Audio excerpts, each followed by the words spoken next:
kita melanjutkan diskusi kita tentang yang kita pelajari pada minggu yang lalu yang dipimpin oleh ibu dosen kita, Ibu Yulianti. Nah, topik pembelajaran pada sore hari ini desain awal tentang pendidikan agama Kristen masih dalam kitab Kejadian.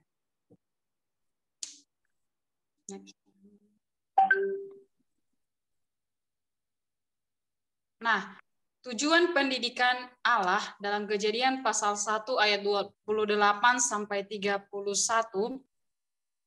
komponen utama pendidikan adalah tujuan dari pendidikan dan pembelajaran. Ya, pendidikan di Taman Eden dimaksudkan agar Adam dan Hawa menjadi manusia yang cerdas dan taat pada Allah, supaya Adam dan Hawa memiliki pengetahuan kehendak Allah dan memahami maksud dan rencana Allah. Jadi kita memahami bahwa sebuah pembelajaran itu punya tujuan yang ingin dicapai di dalam pembelajaran tersebut, sehingga tujuan itu yang akan dicapai dalam proses pembelajaran, seperti Allah ketika melakukan pendidikan, mendidik Adam dan Hawa. Next, Pak Hermanus.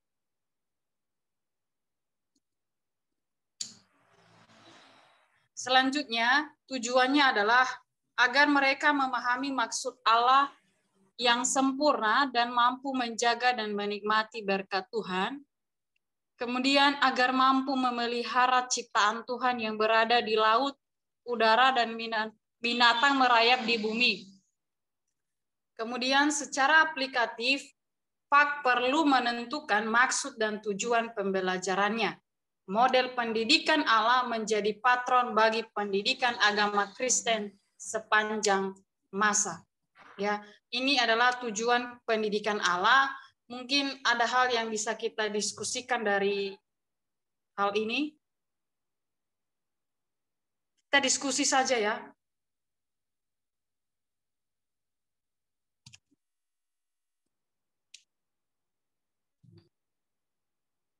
Siap, Bu.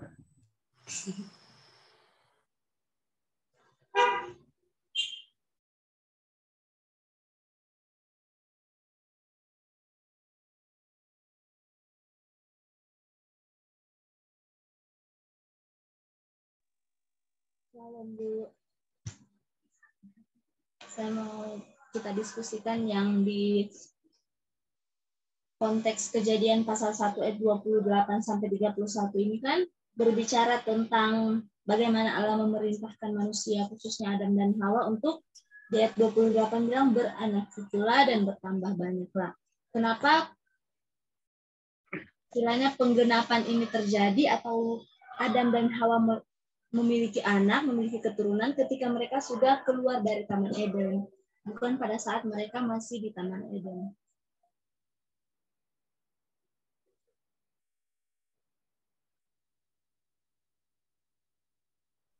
Ya, jadi pertanyaan daripada Ibu Hosiana bahwa di ayat yang Kejadian pasal 1 ayat 28 sampai 31 dikatakan beranak cuculah dan bertambah banyaklah, penuhilah bumi dan taklukkanlah itu.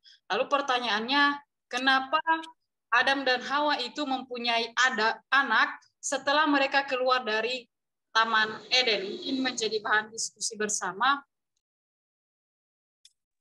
Atau mungkin karena nggak ada biang ya, bidan gitu. Lagi proses kali Bu Hosiana.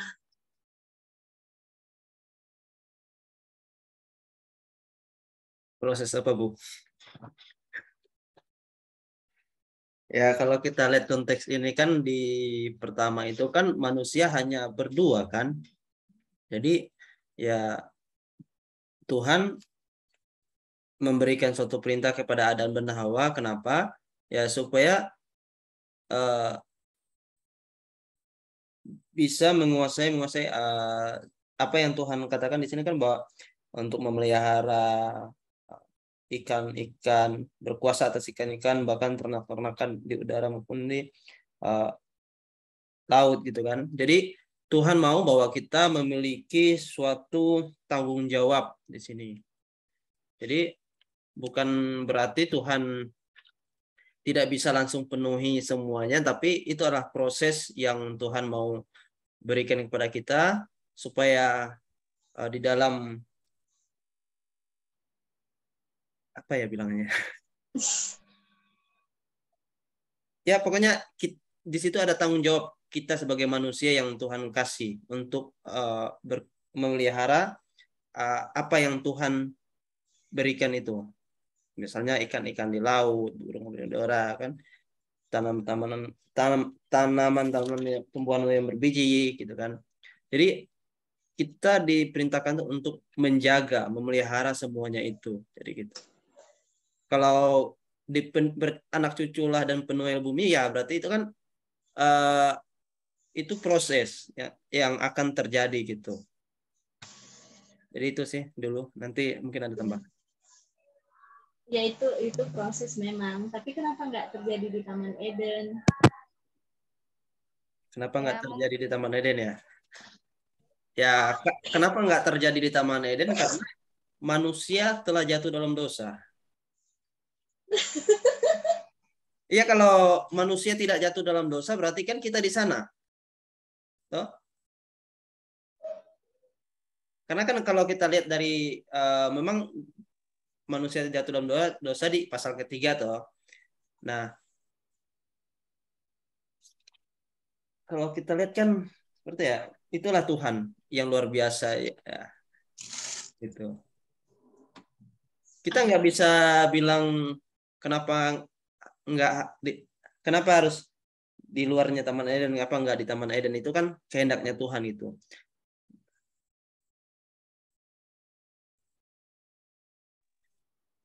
Kenapa Hosiana ketawa aja? Kalau menurut saya begini, ini kan di Kejadian 1 ini adalah tentang penciptaan kan, penciptaan. Nah, ini adalah salah satu di mana ayat 28 dikatakan berfirmanlah Allah baiklah kita menjadikan manusia. Ini tadi kan pertanyaannya Hosiana itu sebenarnya tidak menyangkut ayat ini kan. Pertanyaannya itu kenapa manusia keluar dari Taman Eden baru punya anak gitu kan? Ya nggak Hosiana? Kenapa tidak di Taman Eden untuk punya anaknya gitu kan? Nah, memang kalau kita pelajari, maksudnya Allah adalah satu hal yang baik yang Tuhan ciptakan. Tetapi sebelum dia memiliki keturunan, tetapi Adam dan Hawa itu tadi si Hermanus sudah singgung bahwa dia sudah jatuh dalam dosa, digoda oleh si ular Hawa, lalu Adam, akhirnya terjadi kejatuhan dalam dosa.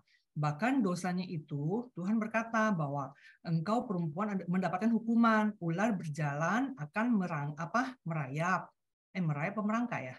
Merayap. Lalu hukuman untuk wanita, engkau akan mendapatkan kesakitan waktu engkau melahirkan.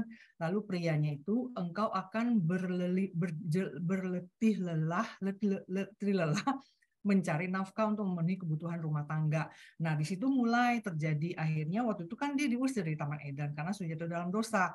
Nah, dari situ akhirnya kan Adam dan Hawa itu tidak hanya tidak lagi ada di Eden, dikeluar kan. Nah, dikeluar ya mungkin hanya mereka berketemu berdua kan, bersosialisasi, akhirnya beranaklah di situ. Nah, kepunyalah keturunan di situ. Nah, akhirnya di luar Taman Eden. Makanya kenapa nggak di dalam Taman Eden? Nah, di luar Taman Eden. Mungkin itu ceritanya itu. Jadi kita nyangkutkan lagi ayatnya itu, kejadian itu kan hanya satu perkataan Tuhan, kerinduan Tuhan. Tuhan ingin menciptakan manusia itu adalah satu hal yang baik dan utuh. Bahkan kita dikatakan memiliki satu gambaran serupa dengan Allah diciptakan. Tapi karena akhirnya dalam dosa, jadi rencana Allah itu ya kalau kita bilang gagal ya gagal gitu loh. Jadi tidak lagi seperti apa yang Tuhan inginkan. Makanya terjadi lagi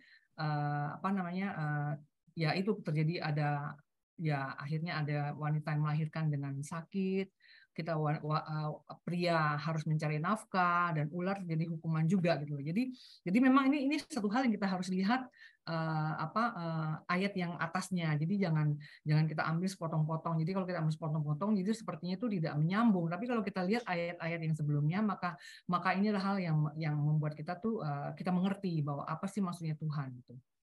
Nah itu sih. Iya Bu, berarti kan ini Allah berfirman kepada mereka sebelum mereka ditempatkan di Taman Eden. Allah berfirman bahwa manusia ketika diciptakan si manusia ini beranak cucu lah dan bla bla bla. Nah, pada saat itu barulah di ayat yang ke-8 di pasal 2 itu kan mereka ditempatkan di Taman Eden. Berarti dalam konteks ini seandainya mereka berdua tidak jatuh ke dalam dosa atau contohnya si Hawa tidak melakukan dosa, berarti tidak akan jadi ini dong Bu. Mereka tidak akan beranak cucu. Ya, beranak cucu, tetap beranak cucu. Mungkin tidak seperti sekarang. Mungkin kita wanita bisa sambil ketawa, sambil makan, melahirkan, bisa gitu loh. Tidak merasa kesakitan gitu kan. Dan mungkin ya ular mungkin ceritanya beda lagi. Mungkin kalau kita renungkan ya mungkin ceritanya beda lagi gitu loh. Nah, sekarang yang kita lihat kan karena sudah melanggar hukum dosa. Iya. Ya begini Ibu Hosiana, jadi perintah beranak cucu itu diberikan Allah sebelum manusia jatuh di dalam dosa. Setelah manusia jatuh di dalam dosa, Allah memberikan hukuman sehingga mereka bersusah payah begitu ya. Pada saat mengandung, perempuan bersusah payah dan kemudian laki-laki berjerih lelah di dalam mencari rezeki seperti itu. Nah, tadi pertanyaannya kenapa mereka tidak punya anak atau belum punya anak? Ya, mungkin itu adalah belum waktunya ya. Sedangkan kalau kita melihat setelah pasal 3, di pasal 4 setelah mereka keluar dari Taman Eden, di pasal 4 ayat 1 baru dikatakan di sana kemudian manusia itu bersetubuh dengan Hawa. Manusia yang dimaksud di sini adalah Adam, bersetubuh dengan Hawa istrinya dan mengandunglah perempuan itu. Jadi di situ kita tahu bahwa persetubuhan mereka lakukan itu setelah mereka keluar dari Taman Eden. Demikian Bu Hosiana. Berarti bisa dibilang Bu, berarti dosalah yang membuat mereka akhirnya mereka memiliki semacam nafsu untuk bersetubuh. Bukan juga kan mereka keluar dari Taman Eden itu kan karena akibat dosa yang mereka lakukan. Saya pikir begini ya Bu Hosiana, dosa yang mereka lakukan itu bukan dosa perzinahan, karena sebelumnya Allah telah memberikan Hawa itu kepada Adam sebagai istrinya. Di pasal 2 ayat 25 di sana dikatakan, mereka keduanya telanjang, manusia dan istrinya itu, tetapi mereka tidak merasa malu. Jadi mereka mereka ini tidak melakukan dosa perzinahan karena mereka sah sebagai suami istri. Ya, dosa yang mereka lakukan adalah ketika mereka melanggar perintah Tuhan untuk makan buah yang ada di tengah-tengah Taman Eden. Begitu, Bu.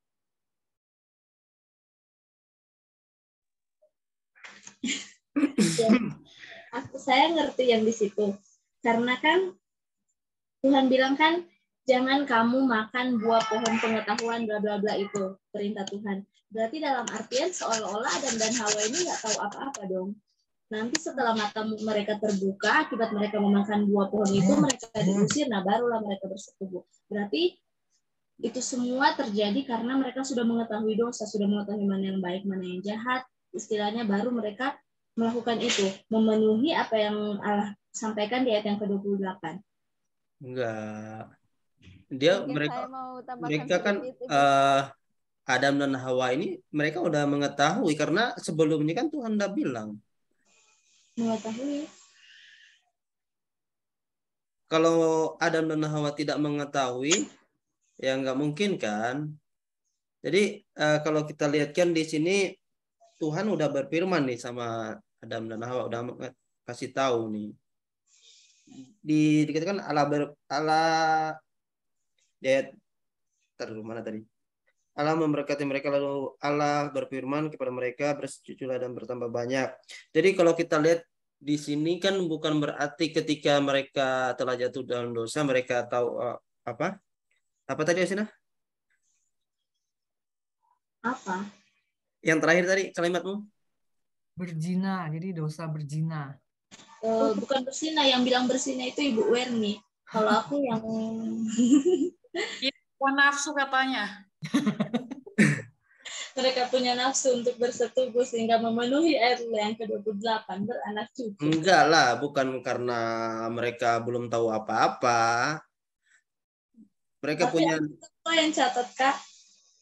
Pohon Nah, gini. pengetahuan sehingga mereka tahu yang baik dan yang jahat. Iya, di situ maksudnya supaya mereka tidak mati dalam artian tidak mati secara rohani. Jadi mereka punya hubungan yang sama Tuhan itu bisa tatapan muka langsung gitu loh.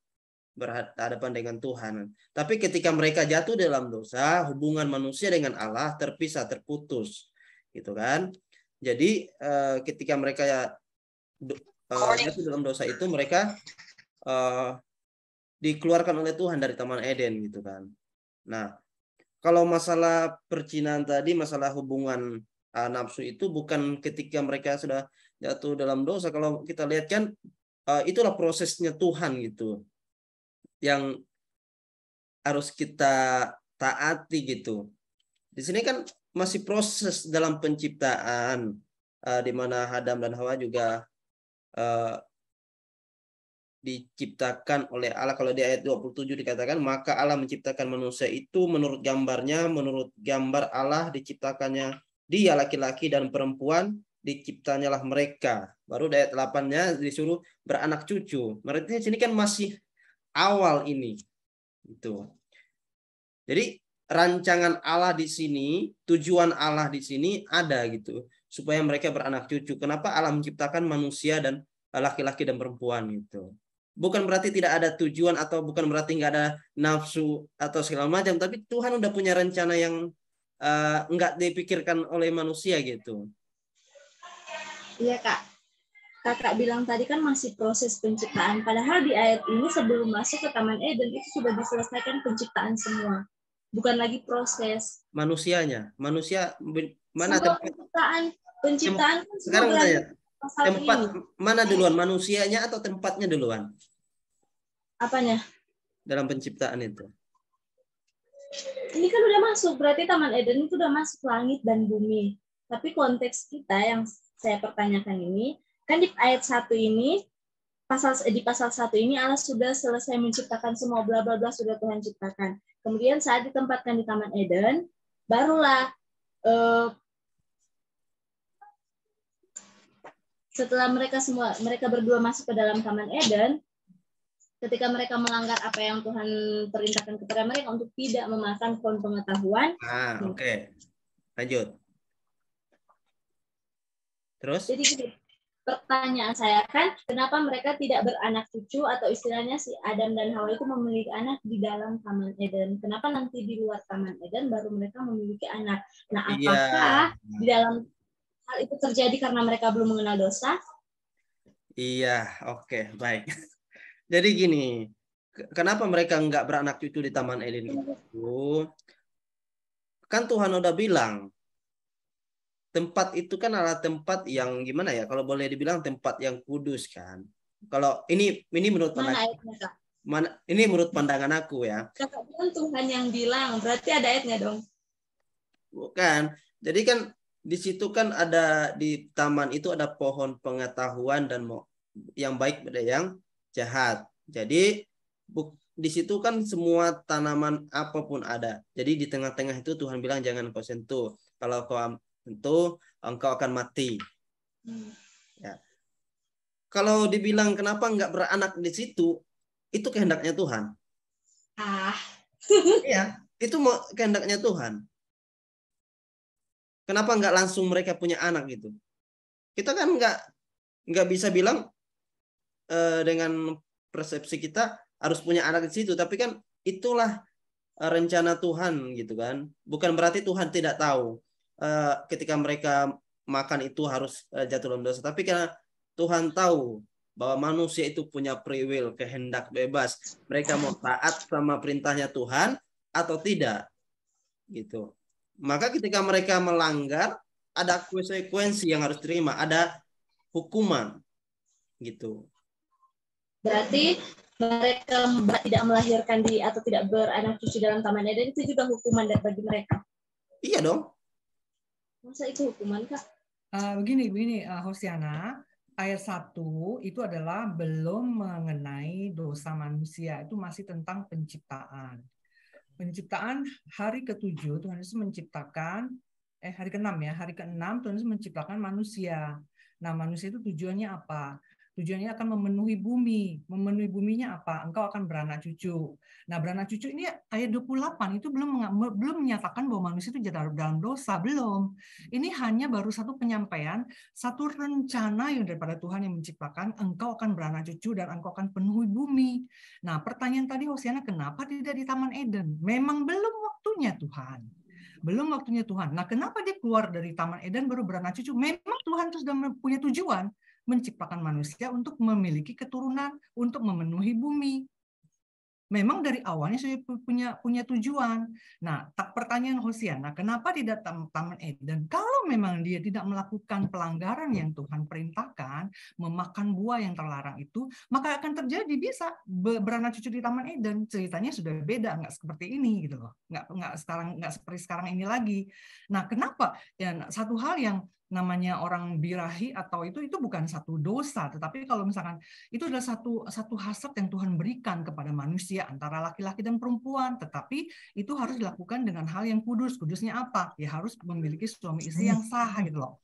Jadi ini ayat 28, jadi Hosiana nggak usah dilihat bahwa kenapa sih dia harus ini perkataan Tuhan beranak cucu adalah satu nubuatan, satu perintah, dan satu kerinduan, dan satu kemauan Tuhan ciptakan manusia nanti, engkau akan beranak cucu gitu loh.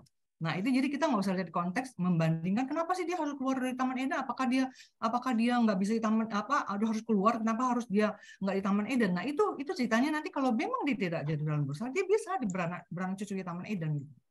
Jadi lihat dulu, baca dari awal konteksnya itu kejadian 1 itu manusia belum jatuh dalam dosa.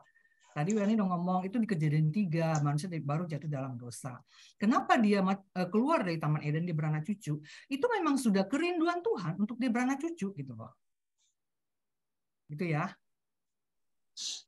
Iya, saya setuju dengan Ibu Yulianti ya bahwa mungkin belum waktunya Tuhan, begitu ya. Pada saat mereka berada di Taman Eden, mereka belum punya anak, begitu ya. Bukan berarti ketika mereka sudah keluar dari Taman Eden, barulah timbul nafsu karena dosa, bukan. Ya, seperti yang Ibu Yulianti sampaikan bahwa nafsu itu tidak salah. Birahi itu yang penting menempatkan pada tempatnya, artinya apa? Dengan orang yang dengan pasangannya, jangan dengan istrinya orang, jangan dengan suaminya orang. Begitu itu yang dilarang oleh Alkitab. Sehingga ketika Tuhan sampaikan beranak cuculah hanya kepada 2 orang itu, kepada Adam dan Hawa. Jadi mereka sah sebagai suami istri. Nah, itu bukan dosa.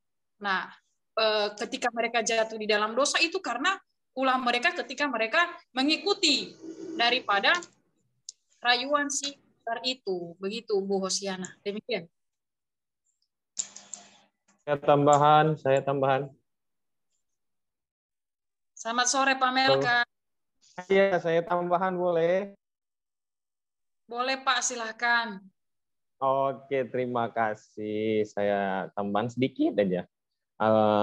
Mengenai pertanyaan Ibu siapa tadi? Ibu Bella ya? Ibu sana. Hosiana. Bella pula. Pak Melka ini Ibu Bella mulu. Iya, Ibu Hosana. Oke, mengenai kenapa tidak beranak itu di Taman Eden. Nah, aku tangkap gitu ya, karena aku agak terlambat tadi jaringanku rusak gitu kan. Ya kok belum ada linknya gitu. Ternyata sudah ada jaringanku yang masalah. Jadi kenapa tidak beranak? Aku cuma nangkap itu sih tadi. Jadi kalau saya berpendapat mungkin agak lain ya. Tapi Taman Eden itu dibentuk ada fungsinya begitu, sehingga fungsinya yaitu kita Adam itu merawat ya kan, mengusahakan taman itu ya, membuat lebih mantap lah taman itu gitu dengan adanya Adam gitu. Jadi tujuan dibuat taman itu adalah untuk diberdayakanlah taman itu sebaik mungkin gitu, sehingga Adam itu bisa melaksanakan kehendak Tuhan di taman itu gitu. Nah, kenapa dia tidak beranak di Taman Eden? Karena memang tujuan Tuhan bukan untuk beranak sebenarnya di Taman Eden, tapi untuk mengusahakan Taman Eden itu merawat, ya, seperti di kejadian awal itu kan tujuan Tuhan membuat Taman Eden itu. Nah, kenapa dia harus beranak di luar? Karena memang waktu dia makan buah pengetahuan yang baik dan yang jahat itu, maka disitulah mereka melihat bahwasannya mereka telanjang gitu. Nah, dari situ baru mereka memakai kainnya. Saya lupa nama kain penutupnya itu kan. Ada istilahnya itu gitu. Nah, sehingga mereka gunakan itu. Mereka bawa setelah mereka makan buah pengetahuan yang baik dan jahat itu, mereka baru menyadari bahwasannya mereka telanjang. Tapi sebelum mereka makan, mereka itu tidak menyadari. Nah, jadi artinya mereka tidak ada tujuan untuk beranak di situ. Karena Tuhan membuat taman itu supaya mereka mengusahakan taman itu, merawat taman itu, dan selalu bersama dengan Tuhan. Tapi waktu mereka makan buah itu, mereka terputus dengan komunikasi dengan Tuhan gitu, sehingga mereka saling menyalahkan. Nah, tentu cerita ini kita semua tahu gitu ya. Tapi pada dasarnya kenapa dia tidak beranak di situ? Karena Tuhan bukan punya tujuan untuk beranak di situ gitu. Tuhan punya tujuan lain. Tapi karena iblis, nah iblis ini kan dia dia adalah Lucifer, dia adalah seorang penyembah di kerajaan sorga. Jadi kalau mau bilang manusia dulu atau malaikat dulu, ya malaikat dulu yang ada daripada manusia begitu kan. Jadi waktu malaikat ini ingin menjadi seperti Allah, maka dia dicampakkan oleh Allah di bumi. Nah, karena Allah lagi membuat manusia ini, dia bilang, ngapain tuh Allah di bawah itu? Buat apa dia? Jadi malaikat lihat, Allah itu lagi buat satu tumpukan gambar gitu, yaitu dari tanah, dari kotoran, yaitu kita gitu kan. Dia buat kita. Dan Allah katakan, inilah pengganti kamu, gitu kan, yang kubuang. Nah, Iblis tak terima, kan begitu. Iblis tidak terima, Lucifer tidak terima, makanya Lucifer goda lewat Hawa, kan gitu. Nah, digoda karena dia tidak terima. Sedangkan Lucifer badannya aja bergerak, berbunyi. Manusia masa dari tanah berhak memanggil Tuhan Bapa, kan begitu. Nah, dia tidak terima, dia goda, akhirnya Adam jatuh dalam dosa. Nah, disitulah artinya tujuan Tuhan sebenarnya bukan untuk beranak di situ, tapi mengusahakan tempat itu, karena Eden itu kan tempat gitu kan, diusahakan tempat itu untuk lebih baik, lebih bagus ya kan, dan selalu bersama dengan Tuhan gitu. Gitu sih kalau konsep saya yang saya pahami sih. Jadi mungkin dengan teman-teman, Bapak Ibu mungkin bisa berbeda begitu ya. Tuhan berkati. Shalom. Ya, baik Pak, terima kasih. Karena di ayat yang ke-15 ini juga bilang kan, Tuhan Allah mengambil manusia itu dan menempatkannya di dalam Taman Eden untuk mengusahakan dan memelihara taman itu. Terima kasih Pak.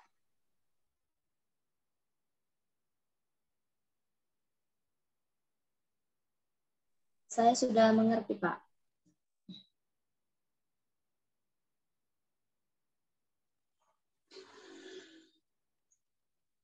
Ya, mungkin ada sanggahan, tanggapan lain?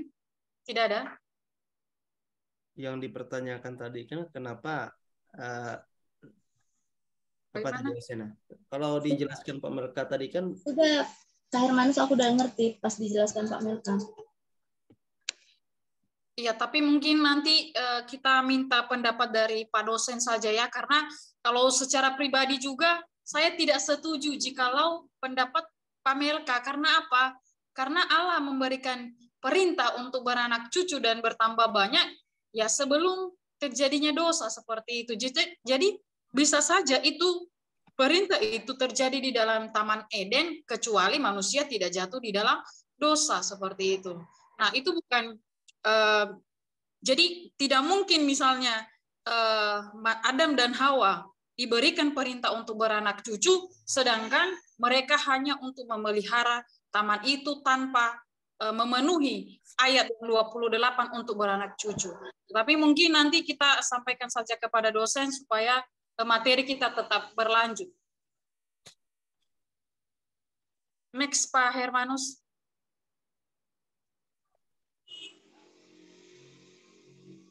Ya, bagian D, langkah-langkah proses pendidikan dan pembelajaran Allah. 1.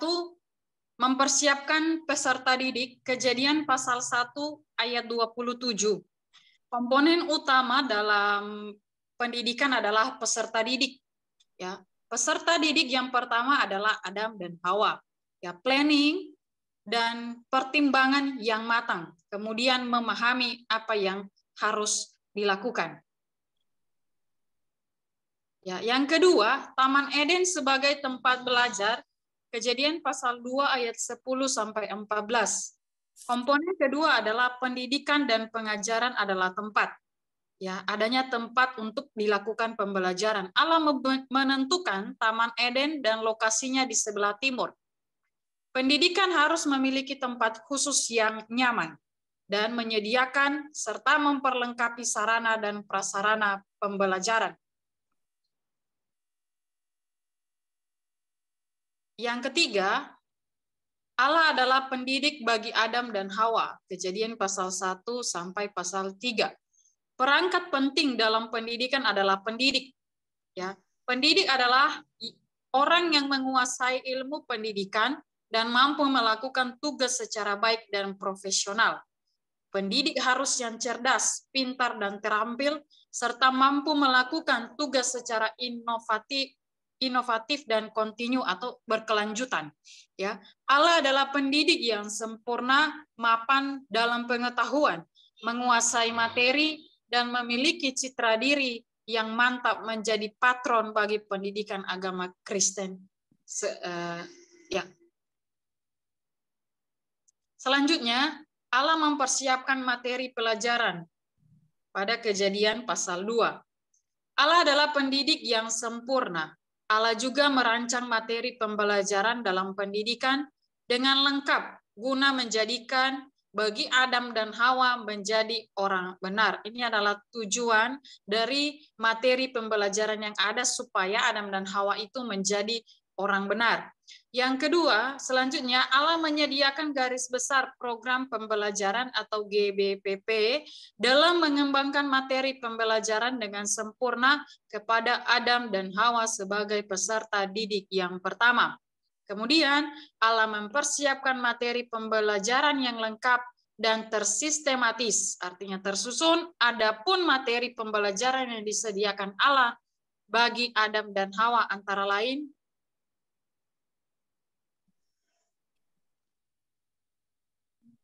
pelajaran pertama tentang hal yang baik dan jahat. Kejadian pasal 2 ayat 16 sampai 17. Pelajaran pertama yaitu mengenai hal yang baik dan jahat. Ya, kemudian menggunakan media pohon pengetahuan.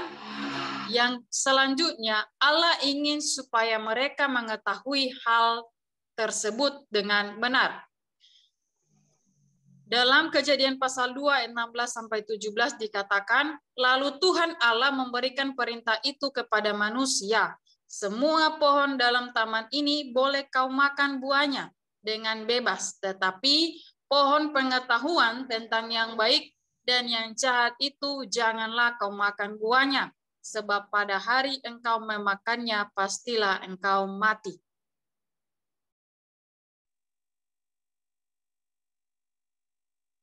Pelajaran kedua, menamai binatang. Kejadian pasal 2 ayat 19 sampai 20. Ya, lalu Allah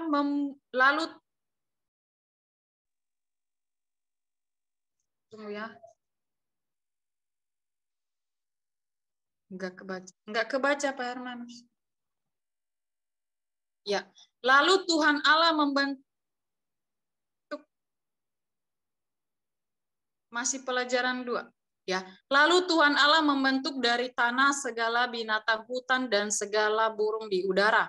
Dibawanya lah semuanya kepada manusia itu untuk melihat bagaimana ia menamainya. Dan seperti nama yang diberikan manusia itu kepada tiap-tiap makhluk yang hidup, demikianlah nanti nama makhluk itu. Manusia itu memberi nama kepada segala ternak, kepada burung-burung di udara, dan kepada segala binatang hutan. Tetapi baginya sendiri ia tidak menjumpai penolong yang sepadan dengan dia. Jadi di sini Allah memberikan pelajaran untuk Adam berperan, ya, untuk memberikan nama kepada binatang-binatang yang ada, baik di udara, di darat, dan di laut, di dalam air.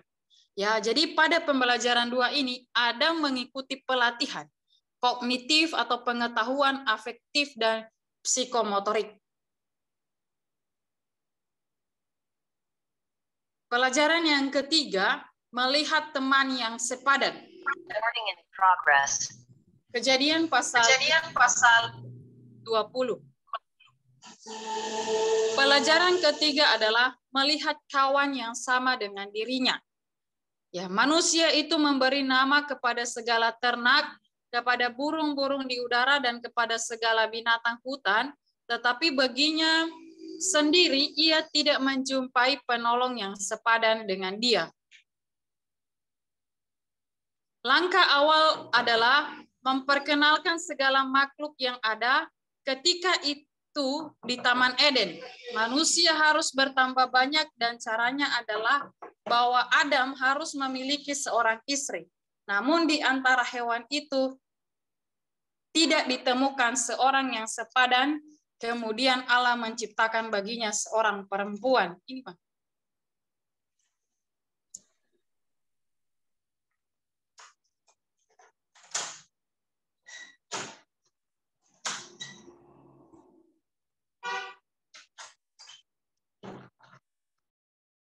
Ya, sebelum sampai di pelajaran 4, mungkin dari yang tadi sudah dipaparkan, saya Bu, mau bertanya, Bu. Silakan Ibu Bella. Iya. Tadi ada di slide yang mengatakan teman yang sepadan, ya, harus mencari teman yang sepadan, kan? Kalau kita lihat singkat cerita kan Tuhan nyuruh Adam untuk itu, kan, terus Adam bilang nggak ada yang cocok. Bagaimana dengan zaman sekarang yang ketika banyak kita lihat kasus yang ketika mereka udah menikah, udah punya anak, bahkan udah punya cucu, terus cerai gara-gara katanya nggak sepadan atau itu bukan jodoh dia. Itu gimana pendapat Bapak, Ibu, saudara-saudara kalau ketika ketemu kasus yang seperti itu? Jadi istilahnya itu bukan tulang rusuk dia, sedangkan udah punya anak. Apakah tulang rusuk bisa tertukar gitu, maksud saya seperti itu. Itu aja. Itu artinya dia nggak puas. Nggak puas doang.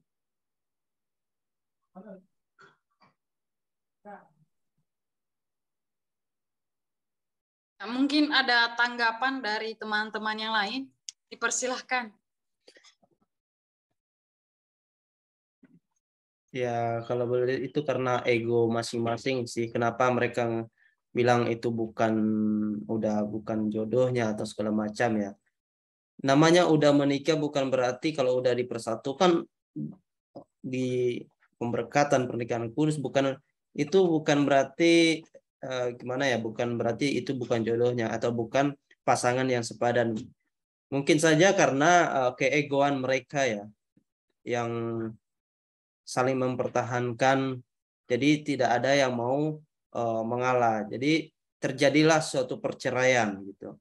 Kalau kita lihat, kalau di zaman sekarang kenapa banyak hal terjadi seperti itu ya, mungkin boleh terjadi karena dalam rumah tangga itu tidak saling terbuka.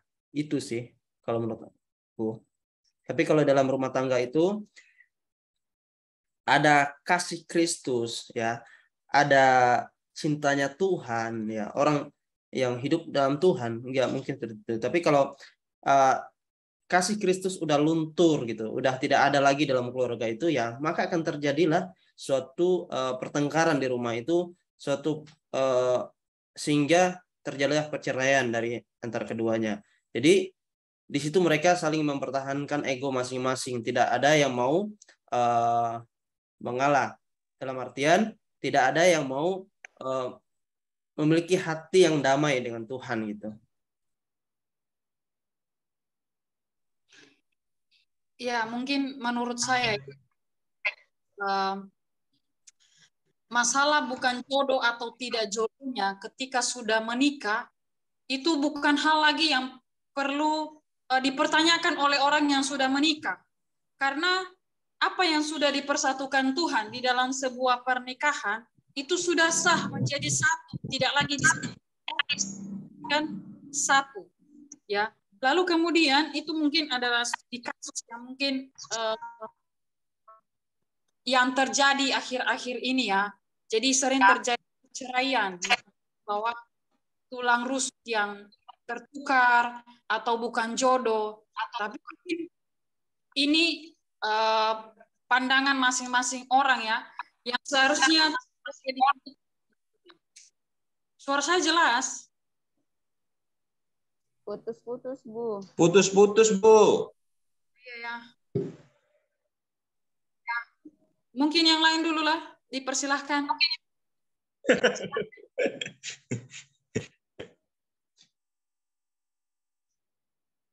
Saya ya. Oh, Ibu. Ya. Mungkin di sini di kelompok yang di sini yang sudah menikah, saya. Bu Eni udah nikah ya? Belum, Bu, masih jomblo. Ya, masih jomblo. Bu Bella udah nikah belum? Ada Pak Melka, Bu Erni? Belum nikah, Bu. Belum. Kalau ada yang berminat silakan. Pak Melka. Hermanus, udah daftar tuh. Ya sudah, ini di sini ada 2 cowok yang jomblo, ada 3 cewek yang jomblo. Silakan pilih. Ya udah, oke. Mungkin saya sampaikan sedikit. Hermanus jangan dikotak-katik, kenapa jadi doubling begitu suaranya?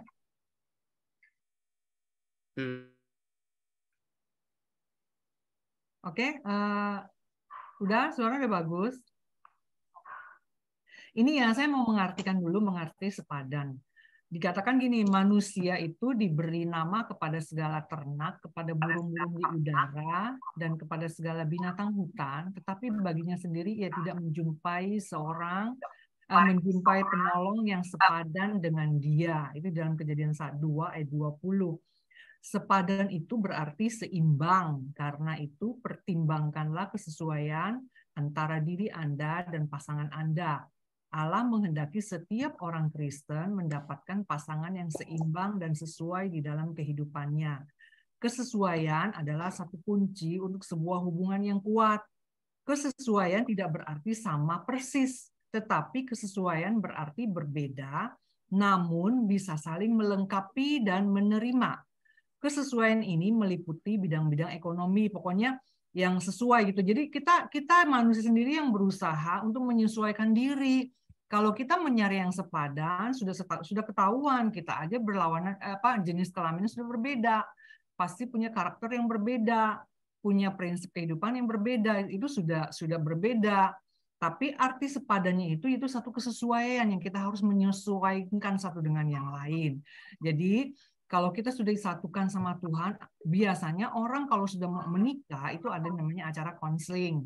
Nah, konselingnya itu kalau di gereja saya tuh nggak hanya sebentar, itu 6 bulan. Jadi sebelum dia mau menikah, 6 bulan itu diajukan dan kita konseling selama 6 bulan. Nah, 6 bulan itu di konseling, dipertanyakan dan diberikan satu. Nah, di dalam konseling itu kita tidak hanya berbicara mengenai satu hal yang enak-enak dalam keluarga, tetapi mungkin kita akan membenturkan dengan satu sifat yang berbeda dengan antara suami dan istri, pasti berbeda gitu loh. Jadi kita akan memberitahukan dan nasihatkan mereka. Dan akhir daripada konseling itu kita tegaskan kembali kepada pihak konseling ini antara laki dan perempuan, apakah kalian masih mau menikah, gitu kan? Nah, itu kan satu hal, ada satu tahapan. Kalau memang dia masih punya niat mau menikah, jadi kalau kita mencari satu yang sepadan, yang sesuai, memang tidak bisa gitu loh, susah. Nah, bagaimana kita yang kata Tuhan harus yang sepadan? Karena waktu itu Tuhan itu tidak ada pilihan lain. Pilihan lain masa dia sama monyet atau sama binatang kan nggak mungkin. Hanya yang diciptakan Adam dan Hawa. Dan makanya dibilang sepadan, sesuai. Maksudnya sepadan sesuai itu mereka memiliki satu penciptaan yang sesuai yang Tuhan inginkan, yang Tuhan bentuk sendiri gitu loh. Nah, kalau binatang itu kan ya dia pasti berbeda dengan manusia. Makanya sepadan. Nah, sekarang kata Bella, kenapa sih Tuhan itu menciptakan pasang suami istri kan harus yang sepadan. Tapi kenapa sudah nikah masih banyak yang bilang tidak sepadan? Nah, itu kembali lagi dosa manusia, dosa keturunan Adam dan Hawa terjadi lagi kembali ke kehidupan kita. Egonya kita. Tadi Hermanus sudah menyinggung dikit bahwa itu egonya manusia. Memang itu ada di situ semua bergejolak. Nah, dulu saya sedikit ya bersaksi dikit. Jadi saya dulu waktu saya masih kuliah, saya ngambil kuliah S1 ekonomi, waktu itu saya kos gitu kan, masih kos gitu kan. Nah, dalam kos itu ada yang beragama lain juga, agama Islam. Lalu dia kita suka ngomong dia ya maksudnya berbicara mengenai tentang suami istri, keluarga gitu kan. Lalu kita bertanya karena dia tahu saya Kristen. Kalau orang Kristen itu ya katanya kalau udah nikah itu ini ya nggak boleh cerai ya gitu kan. Oh iya benar saya bilang gitu karena sudah disatukan Tuhan tidak boleh seorang pun yang bisa memisahkan pasangan itu, hanya maut yang memisahkan. Saya kasih tahu gitu kan. Oh itu mah bodoh katanya dia gitu kan. Loh kenapa bodoh gitu kan. Dia bilang kalau kami di Islam, kalau kami berjalan selama beberapa tahun, kalau kami tidak menemukan kecocokan kembali, kami boleh berpisah katanya gitu loh. Dan itu kan satu hal yang ya itu yang mungkin tadi Bella yang ketemukan. Nah, untuk belakangan ini nggak hanya orang yang beragama lain, nah anak-anak Tuhan juga banyak. Kenapa terjadi? Yaitu kembali lagi kita ingat lagi dosa keturunan terjadi dalam hidup kita. Pertama, kenapa dosanya apa? Ego. Karena kan kalau misalkan baru nikah itu kan indah semua kan. Semuanya fresh, semuanya enak gitu kan.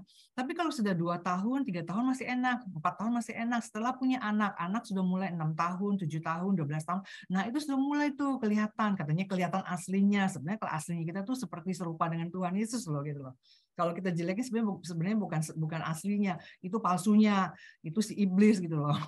Sebenarnya kita di dalam diri kita tuh kita memiliki satu keserupaan dengan Tuhan adalah yang baik gitu.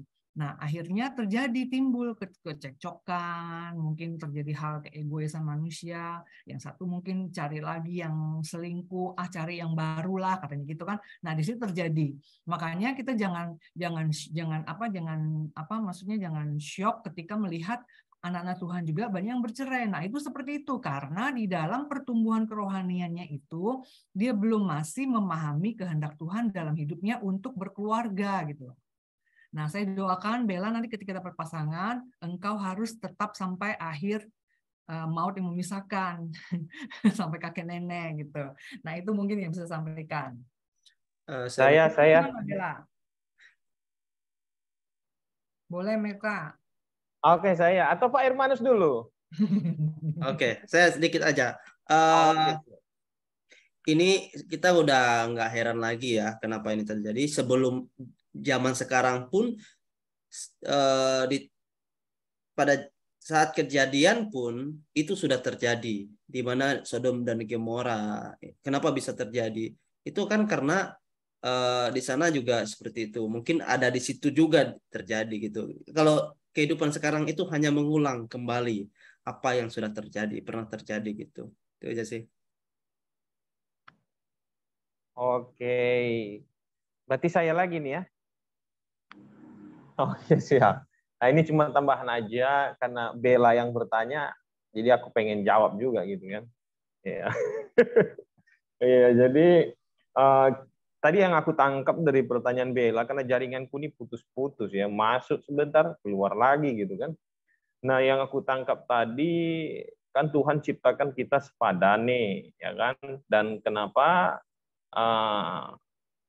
di saat ini orang menganggap pasangannya itu tidak sepadan, ada perceraian, ya pokoknya permasalahan rumah tangga lah begitu kan. Nah, kalau saya kan memang belum berumah tangga, tentu belum punya pengalaman ya kan. Tapi ya minimal saya melihat dari firman Tuhan, bahkan melihat realita yang ada. Nah dari situ kan kita bisa menjadi gambaran. Sehingga sebenarnya gini loh, ya kan. Nah tapi memang dasarnya memang firman Tuhan karena kita anak-anak Tuhan, ya kan.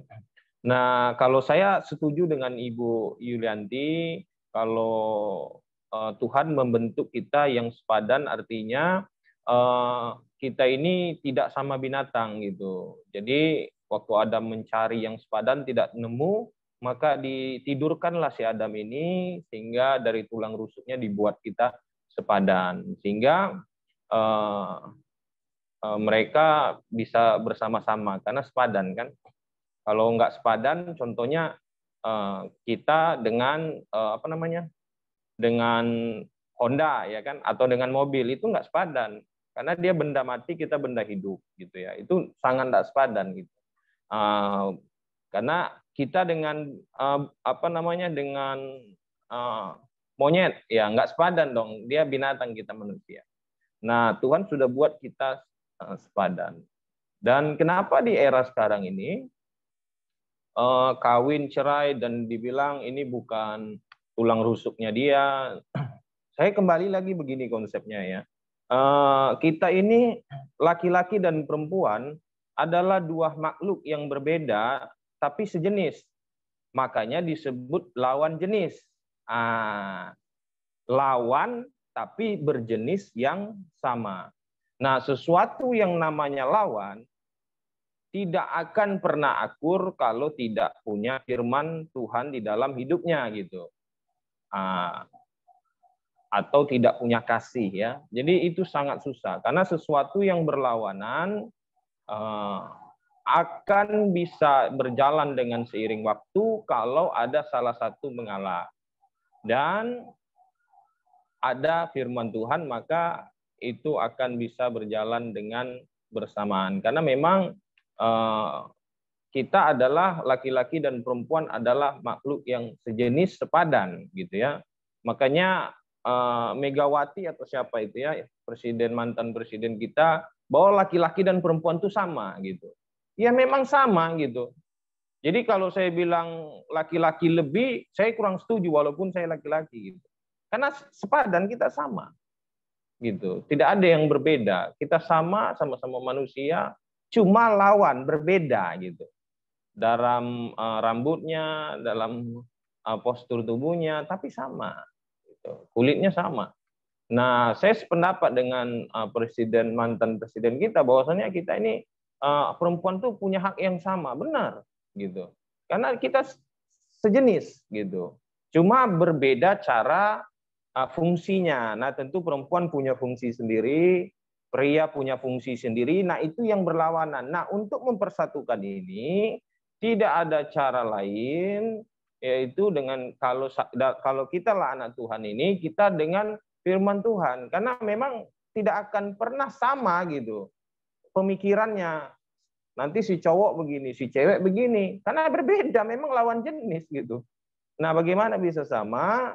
Ya itulah firman Tuhan itu ada di antara masing-masing, sehingga seperti Pak Hermanus katakan, tidak ego. Karena ego itu saling menyalahkan itu sudah terjadi sejak Adam itu makan buah pengetahuan yang diberikan Hawa itu kan, ya kan?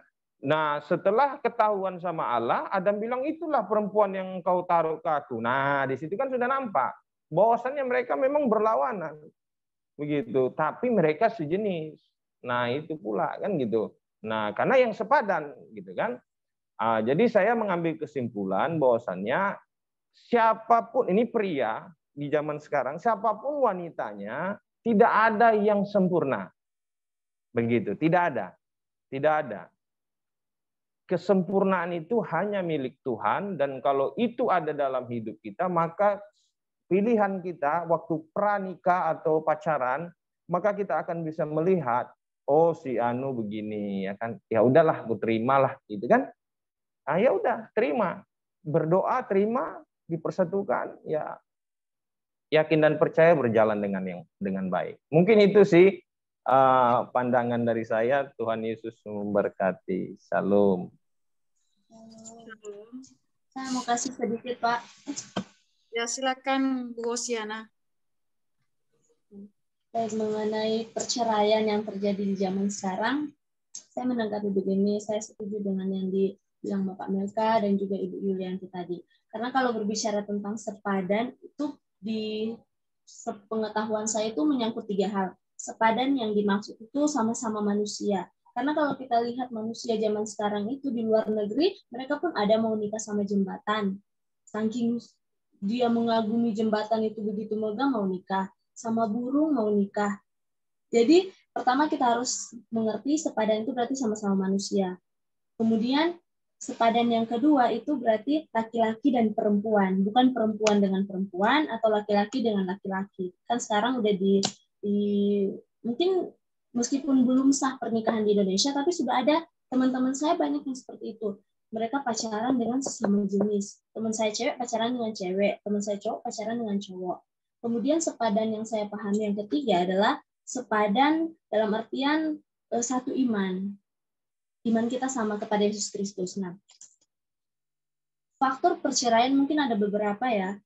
Mungkin yang pertama, kenapa mereka bercerai? Karena mungkin selingkuh. Entah si ceweknya atau cowoknya yang selingkuh. Saya pernah baca dan dengar psikologi yang mengatakan bahwa perselingkuhan itu terjadi karena salah satu dari pasangan itu tidak mendapatkan kesempurnaan dalam pernikahan itu. Contohnya, dalam pernikahan itu mereka hanya mendapatkan 80% kebahagiaan di situ. Kenapa mereka selingkuh? Ternyata itu faktor mereka mencari sisa 20%-nya. Jadi 20%-nya mereka cari di luar.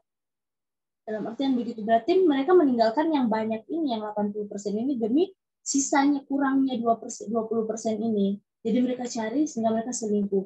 Kemudian faktor perceraian selanjutnya mungkin karena ada KDRT di rumah, kekerasan dalam rumah tangga, entah dilakukan oleh suami atau dilakukan oleh istri. Sehingga terjadilah perceraian.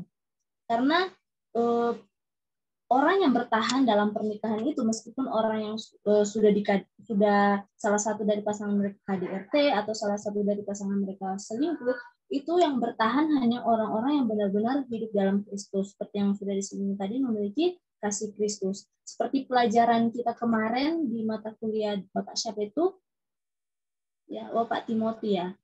Pas kita kuliah kemarin itu kan ada orang yang tetap bertahan di situ, berarti ya dia benar-benar mengerti dan memahami tujuan pernikahan itu, dan benar-benar dalam pernikahan itu mereka sama-sama memiliki pertumbuhan iman yang baik sehingga tidak terjadi perceraian.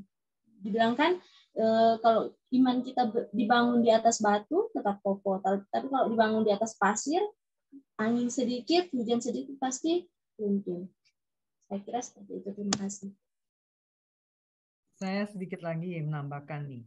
Jadi dikatakan gini, pernikahan itu bukan untuk menjadi sama, tetapi untuk menjadi satu, untuk saling melengkapi, dan menikah itu berarti melengkapi. Karena ya itu kan ngambil tulang rusuk dari Adam kan, jadi makanya wanita tuh untuk melengkapi, jadi pernikahan itu melengkapi. Jadi jangan cari satu kesempurnaan, tidak ketemu-temu gitu. Itu ya. Oke. Jadi pelajaran buat yang belum menikah. Benar, benar. Pak Hermanus, komen Pak Hermanus, pelajaran. Buat semua, Pak. Ya, mungkin begitu ya Ibu Bella, sudah disampaikan oleh senior kita, ada yang sudah menikah, sudah punya pengalaman dalam keluarga, Ibu Yulianti, juga yang masih jomblo ini sudah punya pandangan yang baik tentang pernikahan seperti itu ya. Dan saya pikir, menurut saya, dalam sebuah keluarga itu memang pernikahannya cuma 1 hari, tapi ujiannya itu sampai maut memisahkan mereka berdua. Ya, laki-laki dan perempuan itu diuji sepanjang masa-masa pernikahan itu. Dan Ya, artinya apa? Di situ menyatukan perbedaan antara laki-laki dan perempuan itu. Kalau misalnya keduanya bisa saling melengkapi, bisa saling menerima, tidak terjadi miskomunikasi dalam keluarga, dan keluarga itu tetap dipertahankan karena apa? Allah adalah kepala daripada keluarga. Sudah dipersatukan, tidak boleh dipisahkan. Demikian mungkin yang kita harus miliki pemikiran, pemahaman yang seperti itu. Ya mungkin demikian Ibu Bella. Terima kasih. Mantap Bu Erni. Ya, terima kasih semua. Ya intinya ada keterbukaan dalam sebuah keluarga. Karena dengan adanya keterbukaan, maka semuanya akan baik-baik saja. Walaupun bukan berarti baik dalam arti tidak ada masalah, tapi dapat diselesaikan dengan baik dengan bersama. Jadi dalam rumah tangga itu harus ada keterbukaan.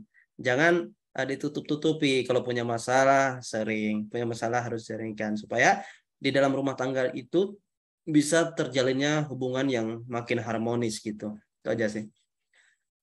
Jadi gimana Hermanus sama Werni? Jadi lanjutkan.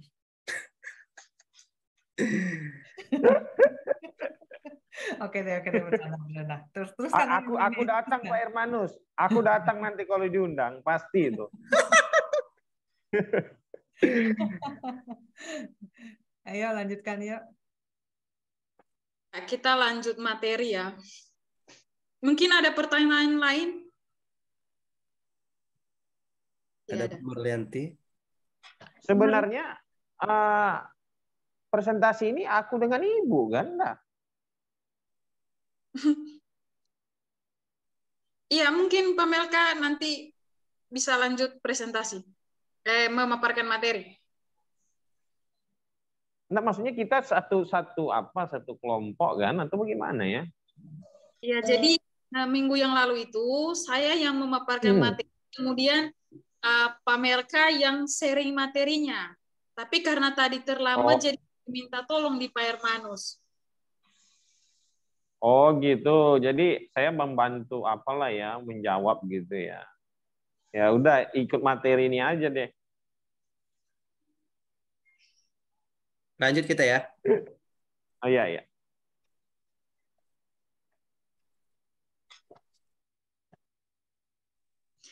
Ya, pelajaran 4, mengenal perempuan.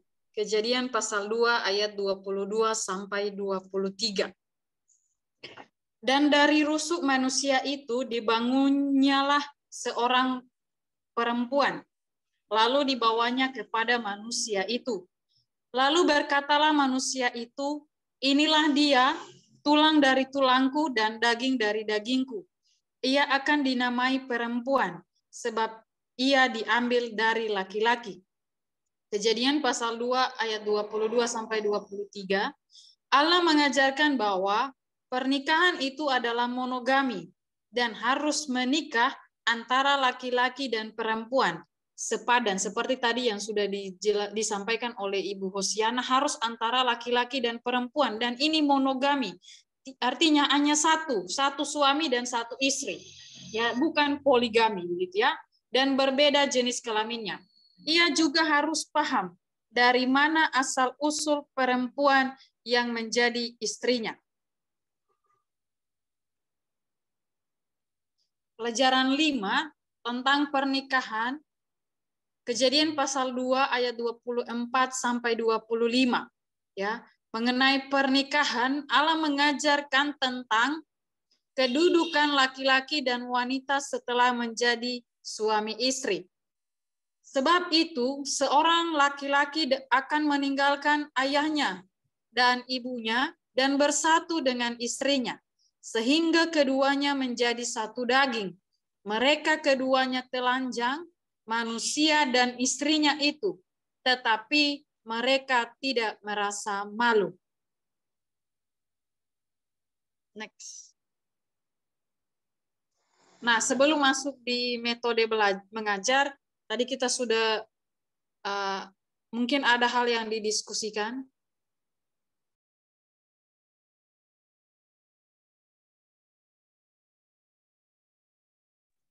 Ya, jika tidak ada, saya mau bertanya.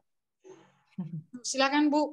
Saya mau bertanya, mungkin kalian yang belum menikah, kalian suka melihat nggak pernikahan itu di dalam rumah tangga, harusnya kan Tuhan perintahkan bahwa ada satu kedudukan di dalam pernikahan. Pernikahan itu suami itu udah disebut kepala rumah tangga dan istri sebagai penolong.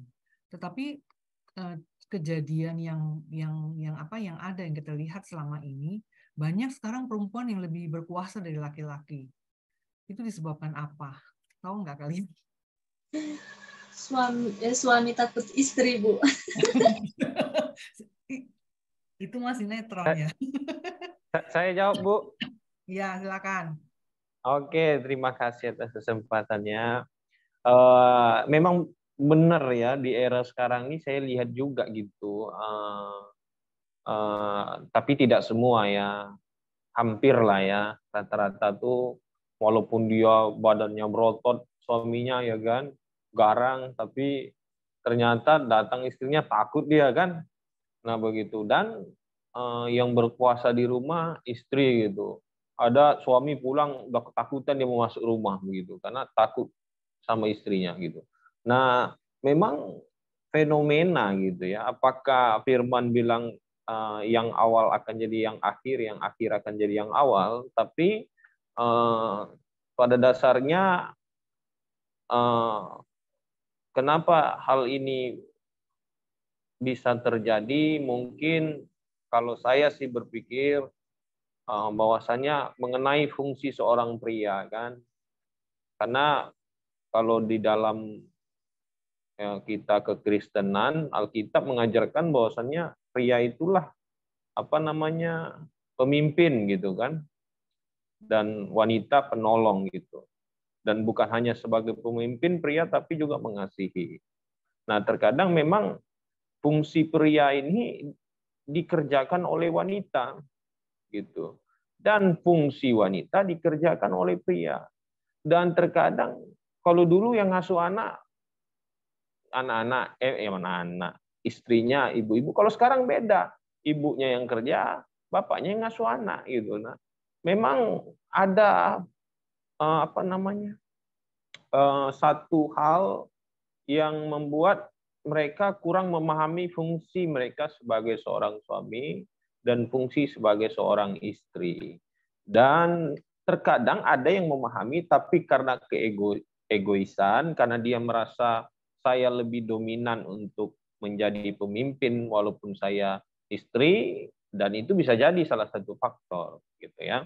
Tapi kalau saya menganalisa memang mungkin di pasangan baik pria dan wanita kurang mengerti kenapa dia menjadi pria, menjadi seorang suami, menjadi seorang istri. Begitu juga di agama seberang kita. Islam mereka katakan bahwasanya suami itu imam gitu. Jadi artinya, tapi fungsi itu tak berjalan gitu. Kayak kita di Kristen juga gitu. Banyak ibu-ibu yang berkuasa begitu. Artinya lebih dominan gitu. Nah, mungkin apakah ini satu pola yang sudah tergerus dengan perkembangan evolusi generasi gitu. Nah, tapi kemungkinan saya yakin tidak seterusnya begini karena setiap generasi itu berbeda-beda begitu.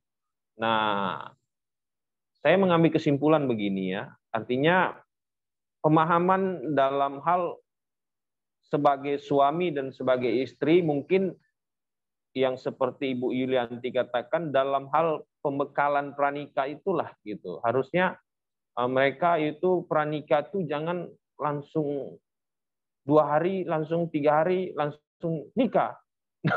Nah yang kayak gini bahaya gitu ya. Nah tapi mungkin diproses dulu. Tapi kan sekarang memang manusia mau cepat semuanya. Apakah itu karena udah hamil duluan gitu kan? Nah itu banyak kasus begitu sehingga dia tidak memahami dasar sebagai seorang suami dan dasar sebagai seorang istri sehingga kecenderungan berlainan itu terjadi seperti itu. Tapi kalau dibekali waktu pranikah kan setiap denominasi itu mengatur berbeda-beda waktu pranikahnya gitu, waktu konselingnya. Ada yang berapa bulan gitu kan, ada yang cepat gitu. ada yang bisa. Ini bukan menjelekkan ya, tapi ada yang cap kilat pun bisa gitu kan. Asalkan ada cash money-nya gitu kan. Nah, ini bukan menjelekkan ya, tapi aku tak sebutkan denominasi, tapi denominasi apa, tapi itu terjadi gitu, sehingga waktu nikah ya asal jadi gitu, sama kayak sesuatu yang tidak diproses, asal jadi pasti tidak bagus hasilnya. Mungkin itu sih yang bisa saya ringkas, Bu Yulianti. Tuhan berkati. Mungkin dari saya sedikit tambahan. Ayat di sini seperti yang dikatakan sama Ibu Yulianti, kayak suami takut istrinya. Ada beberapa kasus yang saya temukan dan saya lihat sendiri. Itu ada beberapa faktor yang disebabkan. Yang pertama, kemarin sempat saya pernah lihat kasus yang karena antara istri dan suami, jadi istri lebih tinggi gelarnya salah satu. Kemarin saya sempat lihat kasus ada di tetangga saya karena istrinya gelarnya lebih tinggi daripada suami, jadi seakan-akan istrinya yang berkuasa, jadi bukan suaminya yang jadi kepala rumah tangga, tetapi istrinya. Faktor yang kedua, karena mungkin karena mungkin istrinya yang mencari nafkah bukan suaminya, jadi suaminya itu dikatakan Pak Melka tadi disuruh jaga anak, disuruh itu pokoknya yang melakukan pekerjaan perempuan itu suami. Jadi istilahnya kayak di film dunia terbalik gitu. Jadi suami melakukan pekerjaan istri, istri melakukan pekerjaan suami. Tapi kembali lagi kalau kita lihat kebenaran firman Tuhan, bahwa di dalam Efesus 6 itu seorang suami dan seorang istri itu harus menghormati, bukan berarti suami lebih tinggi daripada istri dan istri sebaliknya lebih tinggi daripada suami, tetapi firman Tuhan mengajarkan bahwa ketika kita berumah tangga kita harus saling menghargai, kita harus saling menopang, harus saling mensupport satu sama lain. Jangan menganggap istri saya lebih tinggi daripada saya atau suami saya lebih tinggi daripada istri saya, tidak seperti itu. Pentingnya kasih di dalam rumah tangga biar ketika kita berumah tangga nanti seperti yang dikatakan Ibu Yulianti, istri lebih berkuasa, tidak seperti itu. Kita harus kembali ke kebenaran firman Tuhan di Efesus 6 itu mengajarkan bahwa kita harus saling menghormati sebagai suami istri. Itu aja sih, terima kasih.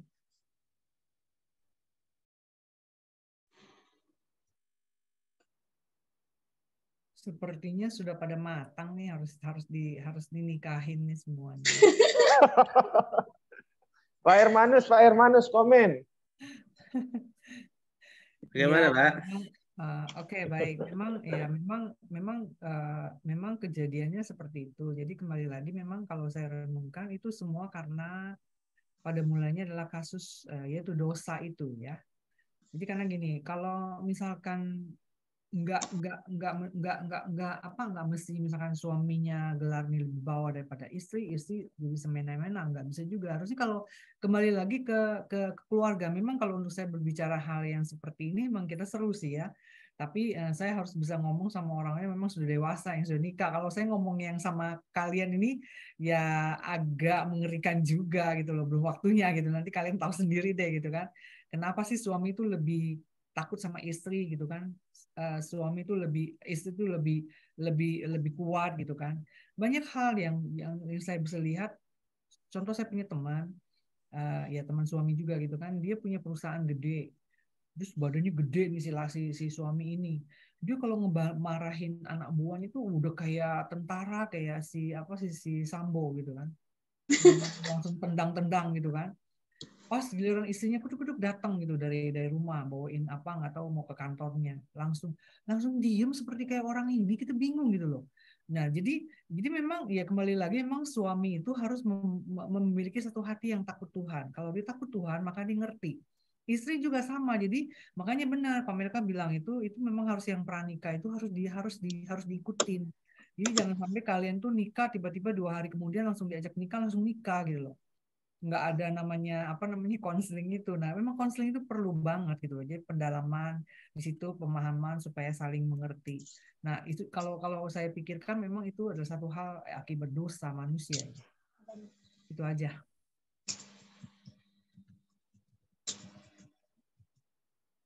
Itu saya mau bertanya sudah dimundur slide-nya. Pak Hermanus, tolong mundur slide, Pak. Pak Hermanus, Hafizo.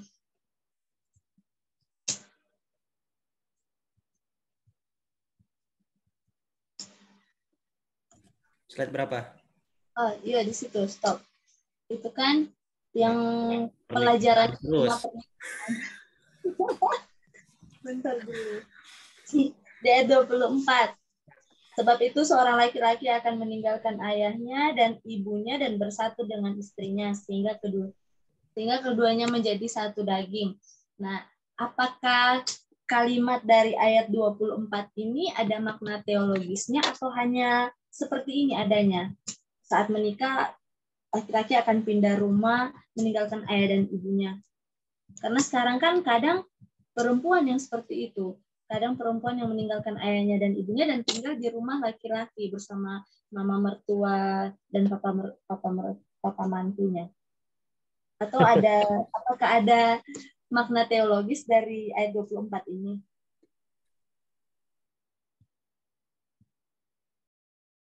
Ayo, bagaimana, Bu?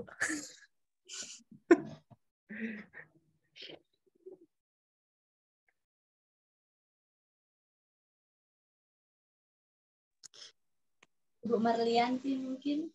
Kalau menurut saya itu memang itu ya apa? Satu hal yang sehat ya berumah tangga. Memang ada juga yang tidak bisa orang tuanya tidak bisa maksudnya tidak ya ada anak yang tidak bisa pisah dari orang tuanya. Tetapi itu sebenarnya itu harus karena kalau kita sudah nikah, kita harus mempunyai satu rumah tangga yang sendiri dan kita harus bimbing anak ketika kita punya keturunan itu pun kita harus yang membina mereka, bukan ada orang tua mertua yang di situ lagi gitu loh.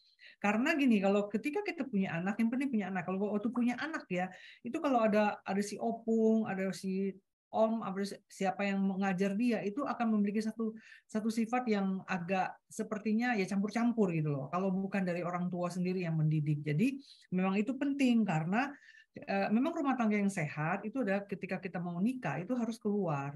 Bukannya dan waktu kita keluar itu bukannya kita melupakan orang tua kita, enggak. Justru itu kita belajar di situ bagaimana kita bisa mengasihi orang tua ya kita mempunyai waktu kita harus kunjungin ke pihak orang tua sendiri harus juga punya waktu mengunjungin mertua dan harus juga belajar memberi misalkan uang saku tiap bulan karena kan kita sadar bahwa kita dibesarkan nggak segampang sekarang nggak langsung kucuk-kucuk langsung besar kan itu mungkin biaya kehidupan yang dibesarkan kepada kita tuh udah berapa nggak tak terhitung gitu loh jadi kita harus karena salah satu rumah tangga diberkati Tuhan itu adalah begitu. Jadi kita harus mengasihi ke orang tua juga. Walaupun kita sudah keluar, bukannya kita lupakan, enggak. Kita tetap bertanggung jawab kepada orang tua, tapi kita punya satu punya satu rumah yang sendiri yang kita harus bentuk lagi karena kita punya keturunan lagi gitu loh. Itu sih memang bukan secara teologi ya, itu kenyataan juga itu lebih sehat kalau menurut saya. Dan memang Alkitab juga sudah menyatakan seperti itu dan kita harus kalau kita lakukan memang lebih sehat gitu itu. Itu menurut saya, Hosiana. Marlianti, Saya tambahan juga tuh, bagaimana masukannya tuh? Mungkin Ibu Marlianti, silakan Bu, jika ada tanggapan.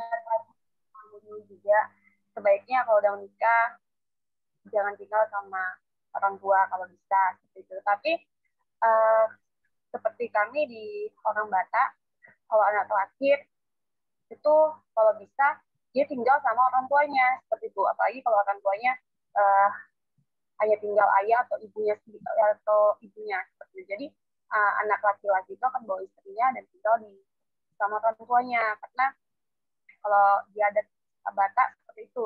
Tetapi alangkah baiknya kalau mempunyai rumah tinggal di rumah sendiri bersama istri dan anak-anaknya karena akan memiliki tanggung jawab yang berbeda juga.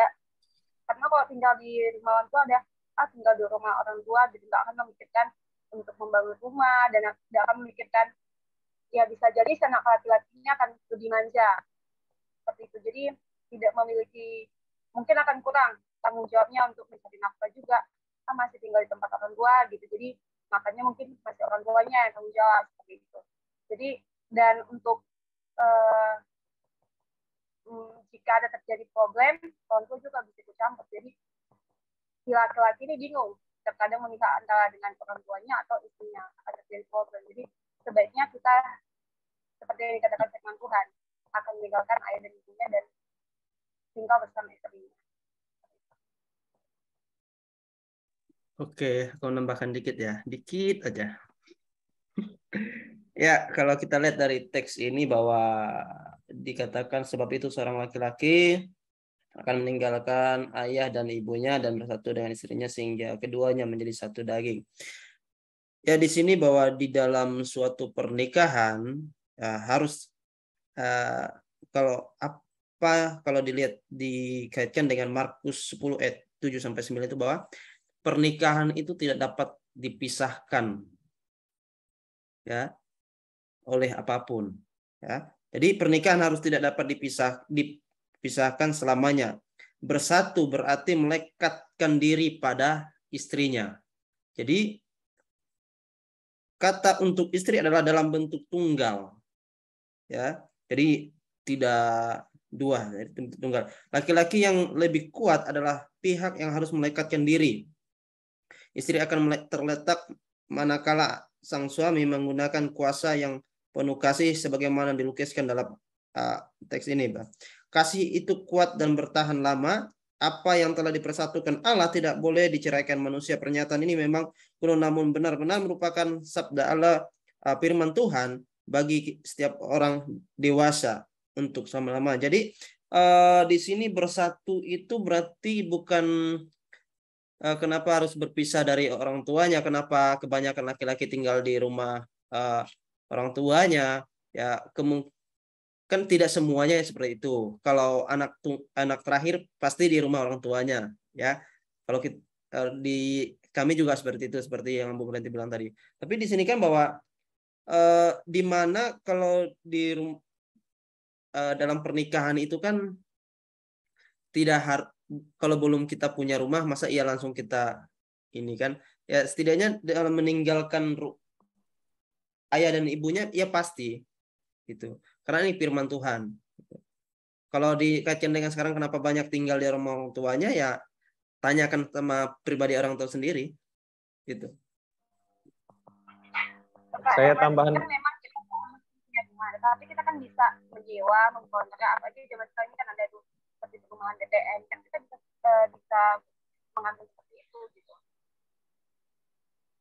Berarti sebelum menikah harus siapkan tempat tinggal dulu. Iyalah. Iya benar. Jangan menikah kalau nggak ada tempat tinggal. Saya tambahan dikit. Melka. Jadi begini. Kalau saya nanggapi ayat Kejadian 2 ayat 24-25 nih, ini adalah satu nasihat dan perintah begitu ya. Bahwasannya seorang laki-laki itu akan meninggalkan ayah dan ibunya. Dan memang ini sesuatu yang dianjurkan untuk dilakukan kalau bisa. Tapi terkadang benar kata Ibu Hasibuan, Pak Hermanus, dalam artian faktor-faktor suku, ada suku-suku tertentu mengharuskan harus tinggal di rumah, begitu. Anak laki-laki begitu. Dan ada faktor-faktor orang tuanya punya jabatan apa dan wajib anaknya itu harus bersama dia begitu. Atau dalam artian sakit dan lain sebagainya. Atau karena dia anak satu-satunya bisa. Jadi banyak faktor ya, sehingga laki-laki itu harus serumah gitu dengan orang tuanya gitu. Dan tentu pihak wanita akan merasa masa saya yang keluar kan gitu kan. Nah, tapi kalau firman ini menjelaskan artinya lebih bagus memang tujuan dari firman Tuhan ini adalah mandiri gitu. Bagaimana seorang pria ini bisa mandiri, bertanggung jawab, ya kan, dan bisa mengeksplorasi mengeluarkanlah dia punya rasa tanggung jawab, rasa bagaimana mengasihi istrinya, membina rumah tangganya gitu. Nah, kalau biasanya kalau dia sama orang tua, ya karena kasih sayang orang tua terhadap anaknya dan terhadap istri dari anaknya ini, maka pasti akan ada campur tangan orang tua, dan pada biasanya di situ banyak yang terjadi masalah. Dan firman Tuhan tidak salah kalau mereka di luar berusaha sendiri belajar bertanggung jawab, bukan berarti terpisah dengan orang tua selamanya, enggak, tapi mereka itu keluar belajar bertanggung jawab, belajar bagaimana seorang pria itu membimbing keluarganya gitu kan. Dan firman Tuhan ini sangat betul gitu. Kalau kita di dalam sama orang tua, cenderung saya melihat juga di sini di jemaat kan gitu, cenderung selalu bermasalah begitu, karena apalagi suku Batak kan, anak terakhir itu wajib di rumah dan tak bisa keluar gitu, bukan tak punya rumah gitu, malah ibunya, ya kan, ibunya itu punya rumah, anaknya bungsu ini punya rumah, ibunya tak mau tinggal di rumahnya. Ibu sama papanya datang ke rumah anak itu karena dia anak bungsu, dia mau tinggal sama anak bungsu. Nah, memang sudah begitu. Itu salah satu faktor suku gitu ya. Tapi alangkah lebih baiknya seorang keluarga itu mandiri seperti ayat ini. Belajar mandiri, belajar bertanggung jawab, sehingga semuanya itu baik-baik saja. Dan dia bisa meregenerasikan ke anak-anaknya seterusnya. Mungkin seperti itu sih pendapat saya. Ya, jadi demikian Ibu Hosiana, bahwa kalau saya simpulkan dari pendapat teman-teman bahwa pernikahan itu bukan persoalan ingin nikah, tetapi siap nikah, begitu ya. Mohon maaf, ada kendaraan lewat. Ya, jadi bukan persoalan ingin nikah, tetapi harus siap nikah. Dalam arti apa? Seperti yang disampaikan oleh teman-teman bahwa harus meninggalkan ayahnya dan ibunya. Yang dimaksud di sini ada dua. Mungkin meninggalkan dalam arti beda rumah, yang arti yang paling utama yang mungkin saya pahami adalah kemandirian, ya, adanya rasa tanggung jawab baik di dalam memenuhi kebutuhan, baik juga dalam penyelesaian masalah, pengambilan keputusan, dan lain sebagainya, dengan tidak melibatkan lagi orang tua. Orang tua tidak boleh bercampur tangan 100% dalam kehidupan anaknya. Boleh memberikan nasihat, boleh memberikan arahan, tetapi diberikan wewenang, diberikan kebebasan kepada anaknya, karena anaknya tadi sudah siap untuk memimpin sebuah keluarga seperti itu. Demikian Ibu Hosiana. Baik, terima kasih. Iya, kita lanjut materi kita.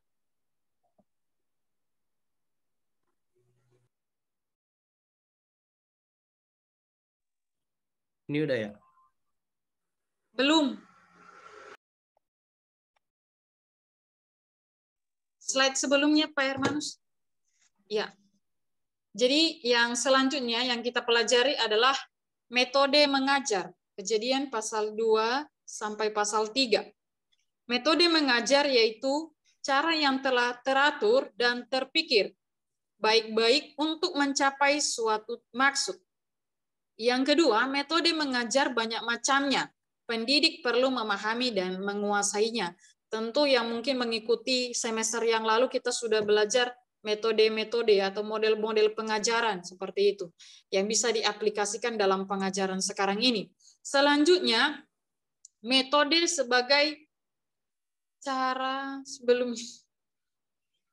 metode sebagai cara untuk mencapai suatu tujuan. Yang pertama, metode mengajar yang digunakan Allah dalam mengajar adalah perintah, dialog, dan juga diskusi. Dalam Kejadian pasal 3 ayat 9 sampai 13. Yang kedua, perintah. Allah memberi perintah kepada Adam dan Hawa dalam Kejadian 2 ayat 16 sampai 17. Yang ketiga, memanfaatkan lingkungan atau karya wisata, menjadikan lingkungan sebagai sumber belajar. Kejadian pasal 2 ayat 19 sampai 20. Yang keempat, perlu adanya pendampingan, ya. Allah tetap mendampingi Adam dan Hawa selama pendidikan. Kejadian pasal 2 ayat 15 sampai 22.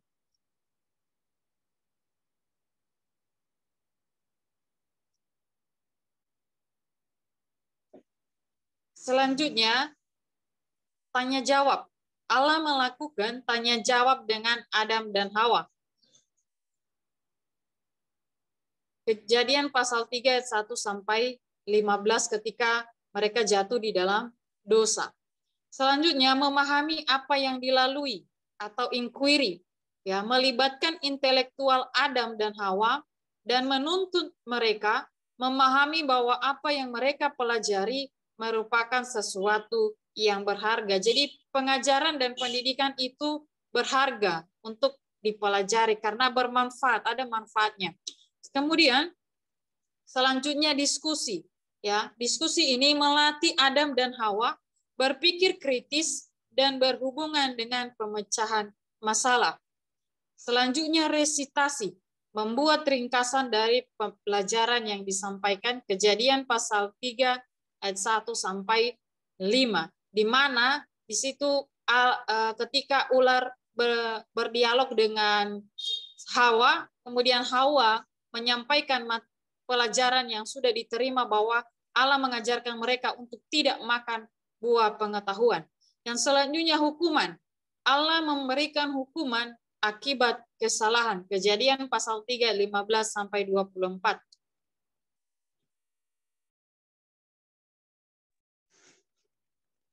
Yang selanjutnya empati, yaitu kemampuan untuk merasakan kemampuan orang lain dan juga kemampuan untuk membayangkan apa yang mungkin dirasakan atau dipikirkan oleh orang lain. Kejadian pasal 3 21 sampai 24. Istilah empati berasal dari bahasa Jerman Einfühlung. Secara harafiah memiliki arti memasuki perasaan orang lain. Pentingnya empati dapat dilihat pada kesehatan hubungan antar personal seseorang yang dapat merasakan perasaan orang lain, namun tetap dapat menjaga keutuhan pikirannya sendiri, sehingga orang tersebut tetap memiliki integritas dan identitasnya sendiri.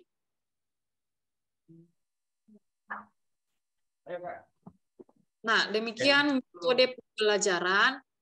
Mungkin ada hal yang didiskusikan.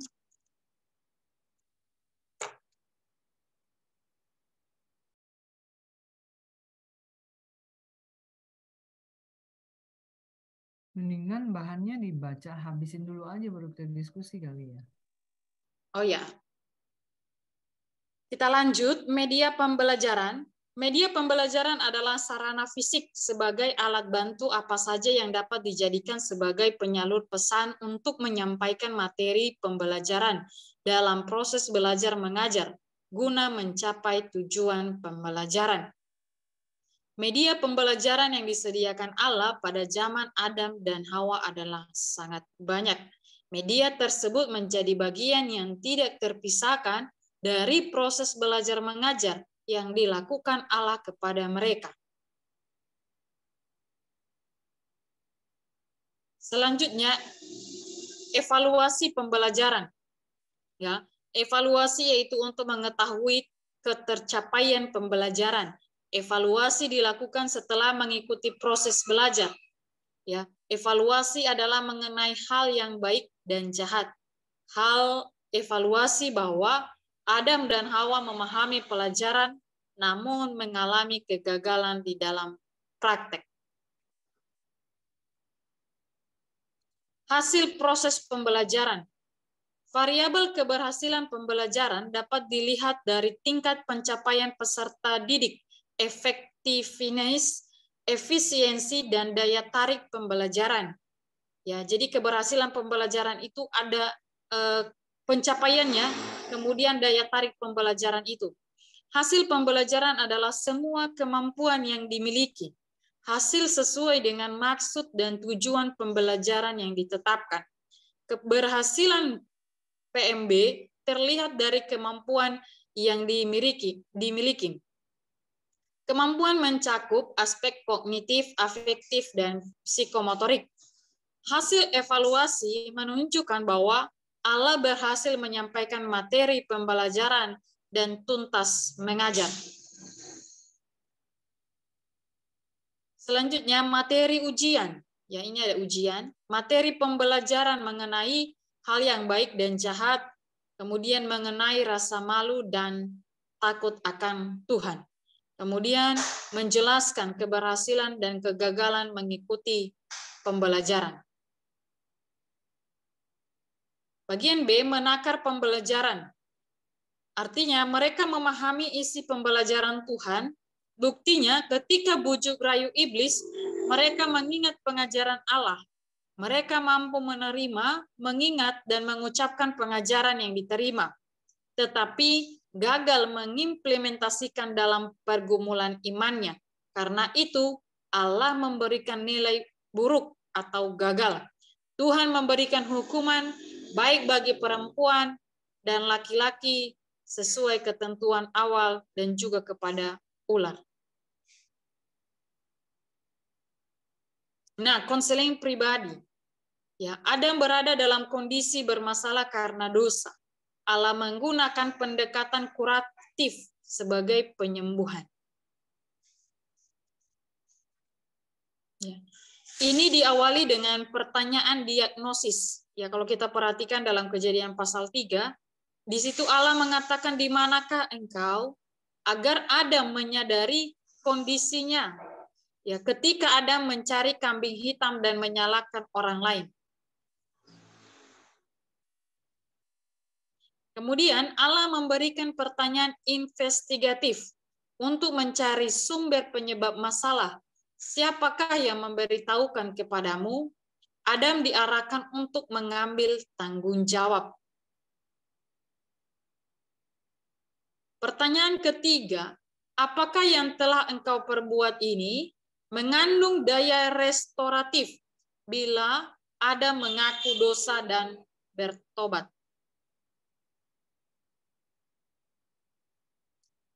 Hasil akhir pembelajaran Kejadian 3 ayat 19 dan ayat 22 sampai 24. Berfirmanlah Tuhan Allah, sesungguhnya manusia itu telah menjadi seperti salah satu dari kita, tahu tentang yang baik dan yang jahat. Maka sekarang jangan sampai ia mengulurkan tangannya dan mengambil pula dari buah pohon kehidupan itu dan memakannya, sehingga ia hidup untuk selama-lamanya. Lalu Tuhan Allah mengusir dia dari Taman Eden, supaya ia mengusahakan tanah dari mana ia diambil. Ia menghalau manusia itu, dan di sebelah timur Taman Eden ditempatkannya lah beberapa kerub dengan pedang yang bernyala-nyala dan menyambar-nyambar untuk menjaga jalan ke pohon kehidupan.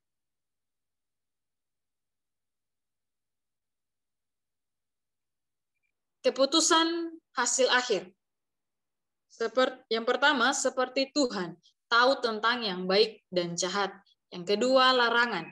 Ya, maka sekarang jangan sampai ia mengulurkan tangannya dan mengambil pula dari buah pohon kehidupan itu dan memakannya sehingga ia hidup untuk selama-lamanya.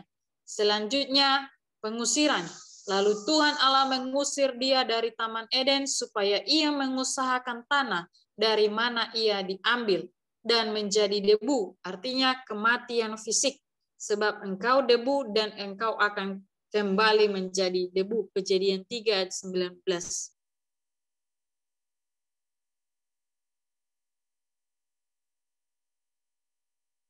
Nah, yang terakhir implementasi.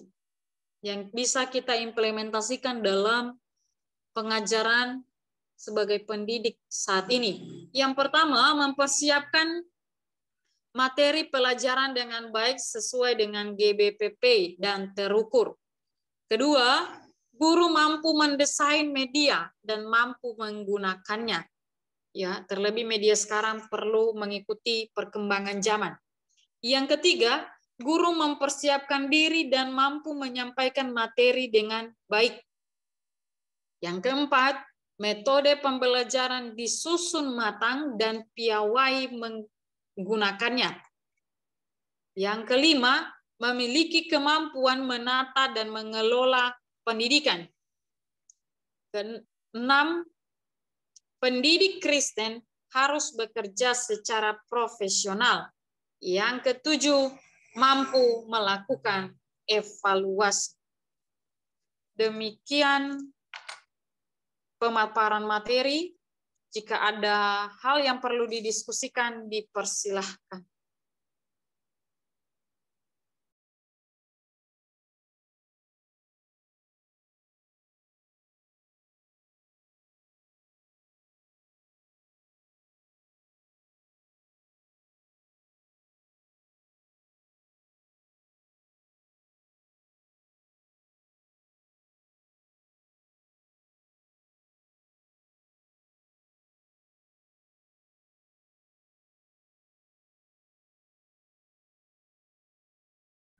Halo, salam Berni. Shalom, silakan. Ada yang perlu didiskusikan, Kak Hermanus? Saya sedikit aja sih, satu aja kayaknya. Di sini tadi kan ada penilaian ya, metode penilaian yang diberikan. Nah, ketika Adam dan Hawa itu dikasih Tuhan, dalam itu ada metode pembelajarannya, maka untuk melihat hasil dari itu kan ada kognitif ya, psikomotoriknya yang digunakan di situ kan. Nah, untuk melihat hasil dari itu Allah menggunakan apa?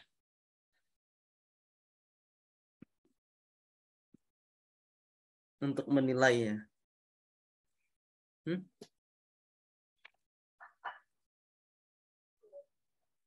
Pak Hermanus, slide yang mana ya? Coba kita lihat.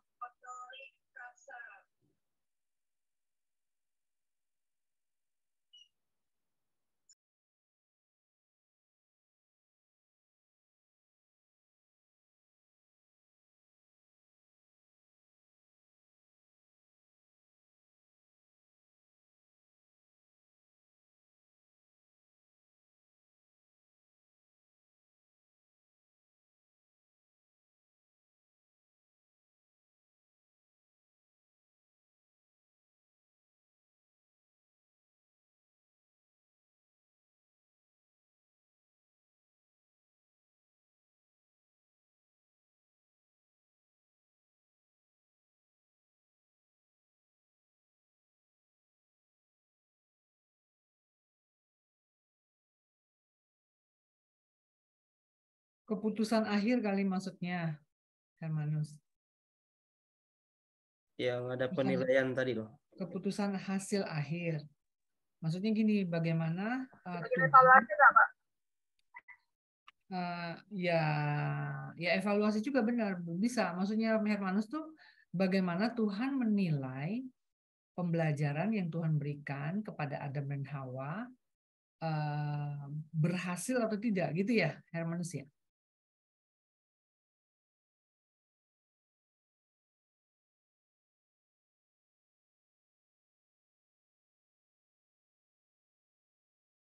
Benar, Hermanus?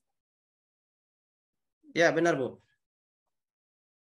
Ya, kalau itu sih menurut saya ya, pembelajaran yang Tuhan berikan sampai hari ini masih tetap ada.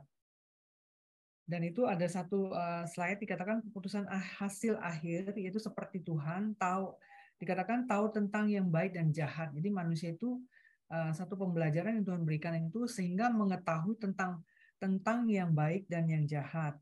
Terus tentang larangan, tentang bagaimana manusia kenapa diusir, itu kan dia pasti tahu menjadi debu karena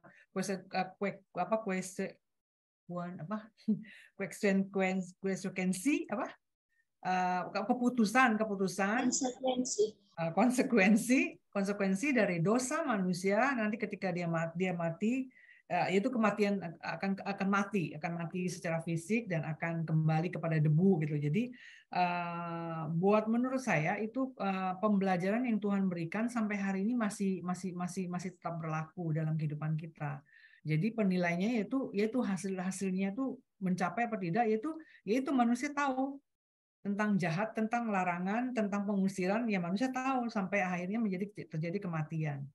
Itu kali menurut saya, Hermanus.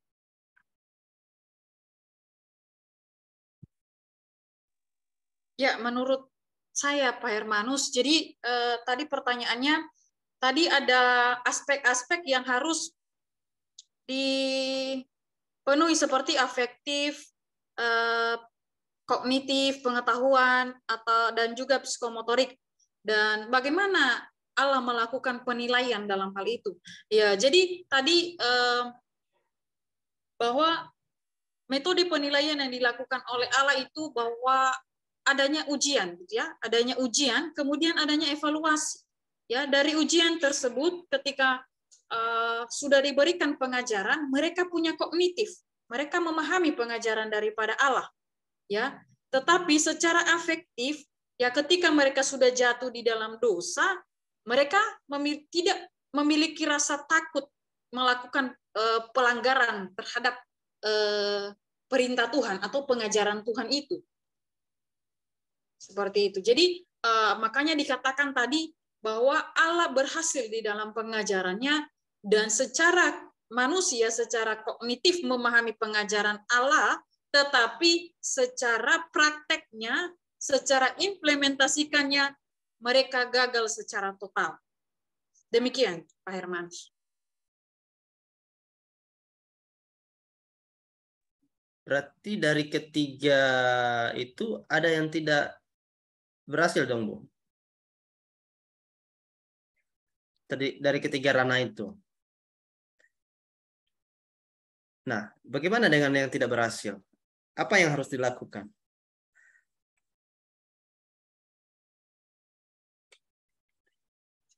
Evaluasi, Pak. Dari situ Allah melakukan evaluasi supaya apa? Supaya mereka, tadi ada pertanyaan, coba di slide mana tadi ya? Ada pertanyaan yang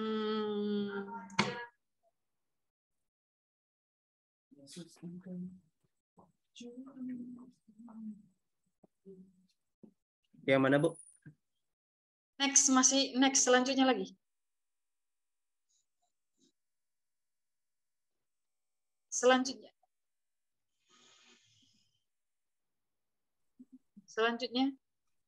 lagi. Di sini. Nah, di situ Allah melakukan konseling pribadi, ya. Allah melakukan konseling pribadi supaya apa? Supaya mereka menyadari begitu, Allah melakukan pendekatan kuratif untuk melakukan penyembuhan. Karena apa? Kegagalan mereka tadi. Secara kognitif mereka tahu, tapi prakteknya tidak. Nah, Allah tidak langsung mengecam mereka melakukan dosa, tetapi Allah melakukan pendekatan itu. Yang pertama, diagnosis, ya. Pertanyaan supaya apa? Menyadari kondisi di mana Adam tidak menyalahkan Hawa sebagai Hawa yang memberikan buah itu kepadanya sehingga ia makan. Padahal dia juga sudah tahu bahwa buah itu tidak boleh dimakan, seperti itu. Nah, yang kedua, Allah melakukan investigasi, ya, mencari sumber penyebab masalah itu. Nah, yang selanjutnya restoratif, di mana Adam mengaku dosa dan bertobat. Bukan berarti ketika mereka gagal secara prakteknya, mereka tidak diberikan kesempatan untuk mengakui dosanya. Itu juga adalah salah satu pembelajaran yang diajarkan oleh Allah supaya mereka mengakui dosa mereka itu dan bertobat. Demikian.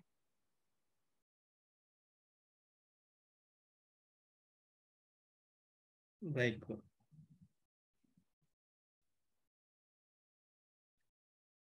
Ya, itu benar, itu pembelajaran yang Tuhan berikan yang sangat luar biasa, dan keberhasilan yang sangat luar biasa adalah pengakuan ketika orang berdosa, mengaku dosanya dan bertobat. Itu memang satu hal yang sangat luar biasa ketika pembelajaran yang Tuhan berikan, dan itu merupakan satu keberhasilan yang Tuhan berikan. Itu benar. Saya setuju dengan Werni yang terakhir, ada kata-kata bahwa Itu restorasi itu ya. Jadi manusia itu datang mengaku dan bertobat. Itu satu hal yang harus diambil. Nah, cuman kan kalau manusia itu tidak menyadari kesalahannya dia, nah itu akhirnya terjadi satu kematian fisik yang akan ditimpakan, maut yang akan dia dapatkan. Karena gini loh, pembelajaran yang Tuhan berikan, kita nggak bisa melihat Tuhan itu evaluasinya itu berhasil apa tidak sih gitu kan? Kita nggak bisa lihat karena Tuhan itu menciptakan manusia, dia memberikan satu pembelajaran kepada kita, pengajaran, tetapi dia berikan lagi kembali satu kebebasan atau free will kepada manusia yang ada yang diciptakan untuk memilih. Nah, dia tuh memang pada dasarnya, pada awalnya memang Tuhan itu ingin kita kembali kepada ajaran dia yang benar, tapi kembali lagi kepada manusia, apakah dia mau milih yang mana, gitu kan? Jadi kita juga nggak bisa bahwa ini satu kegagalan pembelajaran yang Tuhan berikan. Karena juga sama, sekarang pembelajaran yang kita berikan kepada anak-anak murid, itu juga kita nggak bisa mengatakan bahwa anak itu ada yang pintar, ada yang bodoh. Kita sekarang, tadi saya barusan ikut seminar ya, ikut workshop mengenai kurikulum Merdeka. Jadi itu satu kurikulum yang sangat luar biasa yang memang kita sebenarnya kita ketinggalan di Indonesia. Nah ini kalau kurikulum ini sebenarnya negara lain tuh, negara asing tuh mereka sudah lakukan. Jadi anak-anak itu tidak ada yang tidak bisa. Makanya untuk zaman sekarang mungkin yang Werni sudah ngajar yang di SD atau Bu Marlianti itu kan nggak ada kan nilai raport yang rasanya tuh yang menyatakan anak itu tidak naik kelas, sudah nggak boleh itu tuh. Nah itu sudah dilarang karena memang anak-anak itu punya kepintaran mereka bidang masing-masing. Nggak semua hanya secara IQ mereka dalam pintar, tapi mereka punya kepintaran bermasing-masing dan itu harus diakui bahwa anak itu pintar gitu loh. Nah ini sangat luar biasa ya, saya bersyukur menteri kita sudah berubah dengan sangat luar biasa sehingga kurikulum kita yang ada di Indonesia sudah tidak ketinggalan dengan negara luar. Jadi ada tadi satu pembekalan yang saya dapat lagi bahwa ya untuk tahun ini masih diperbolehkan untuk menggunakan kurikulum 2013, tetapi nanti 2024 itu semua sekolah harus mengarah ke kurikulum Merdeka. Jadi segala RPH-nya semua kita harus bikin yang berubah dengan kurikulum Merdeka. Jadi luar biasa. Jadi anak-anak sekarang juga kita akhirnya kalau misalnya kita pahamin, jadi kita mengajar pun jadi tidak sulit karena memang pembelajaran yang sekarang diarahkan itu bahwa kita tidak bisa mencap anak itu tidak bisa. Dan kita sebagai pembimbing kita harus membangkitkan satu motivasi anak murid untuk memiliki satu punya wawasan, satu pengetahuan mereka, sehingga kita saling berbagi antara pengajar yang dididik juga saling berbagi. Nah ini sangat luar biasa. Jadi kita nggak bisa berkata bahwa keberhasilan Tuhan mengajar itu di mana sih gitu kan? Kembali lagi kepada manusia yang berdosa ini gitu loh. Milihnya kemana gitu. Itu ya. Oke, ada lagi. Jadi Pak dosen nggak masuk ya, Hermanus?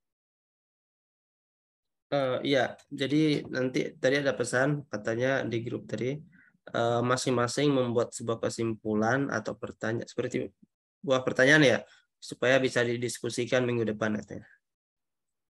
Itu didiskusikannya coba tanya lagi apa membentuk tertulis apa hanya kita lisan yang sekarang kita ngomong yang kita bahas kita buat misalnya satu orang satu gitu kayak pertanyaan gitu nanti kita buat di pas masuk ini kita tanyakan sama Pak dosennya. Oh, ya. Baik.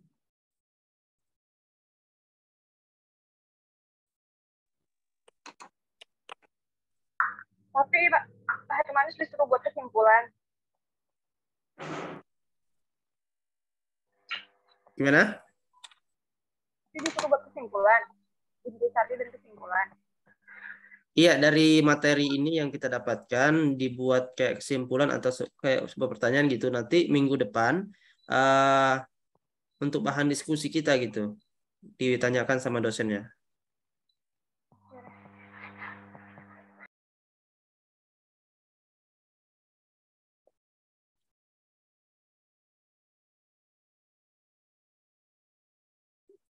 Masih ada nggak? Kalau nggak ada kita akhirin aja kali Hermanus. Tumben Pak Melka ini nggak bersuara sama Bella. Jodoh kali mereka. Pak Melka ada ibadah katanya bisa. Oh. Bagaimana di sana? Aku lagi sibuk Pak Hermanus. Waktunya kuliah. Dalam Zoom saya jadi hilang. Foto-foto kalian nggak ada di video.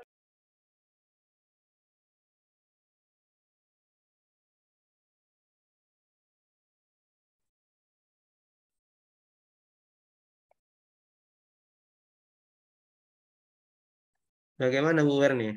Masih? Sudah, kalau tidak ada yang hal yang didiskusikan, kita akhiri sampai di sini. Sudah pas, sudah loh. Udah pas Bu. Saya capek berpikir. Ya, demikian saja pemaparan materi hari ini. Semoga yang kita pelajari bisa kita implementasikan dalam pengajaran sebagai pendidik ya atau calon-calon pendidik di masa mendatang. Demikian saja, atas segala kekurangan mohon dimaafkan, dan kita akhiri dalam doa. Silakan Ibu Bella pimpin kita berdoa.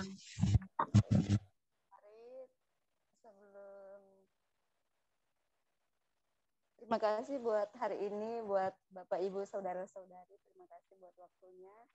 Sudah meluangkan waktu. Mari kita berdoa.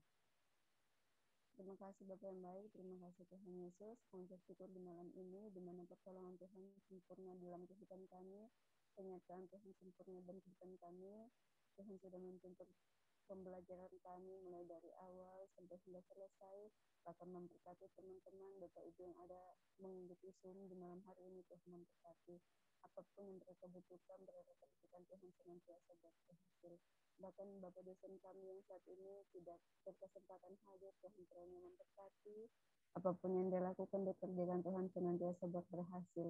Terima kasih Tuhan, seluruh hidup kami di malam hari ini kami hanya serahkan ke dalam tangan Tuhan. Dalam nama Yesus, haleluya, amin. Amin. Demikian untuk hari ini. Terima kasih, Tuhan berkati. Shalom. Bapak Ibu. Bapak Hermanus Pantau, terima kasih. Ya.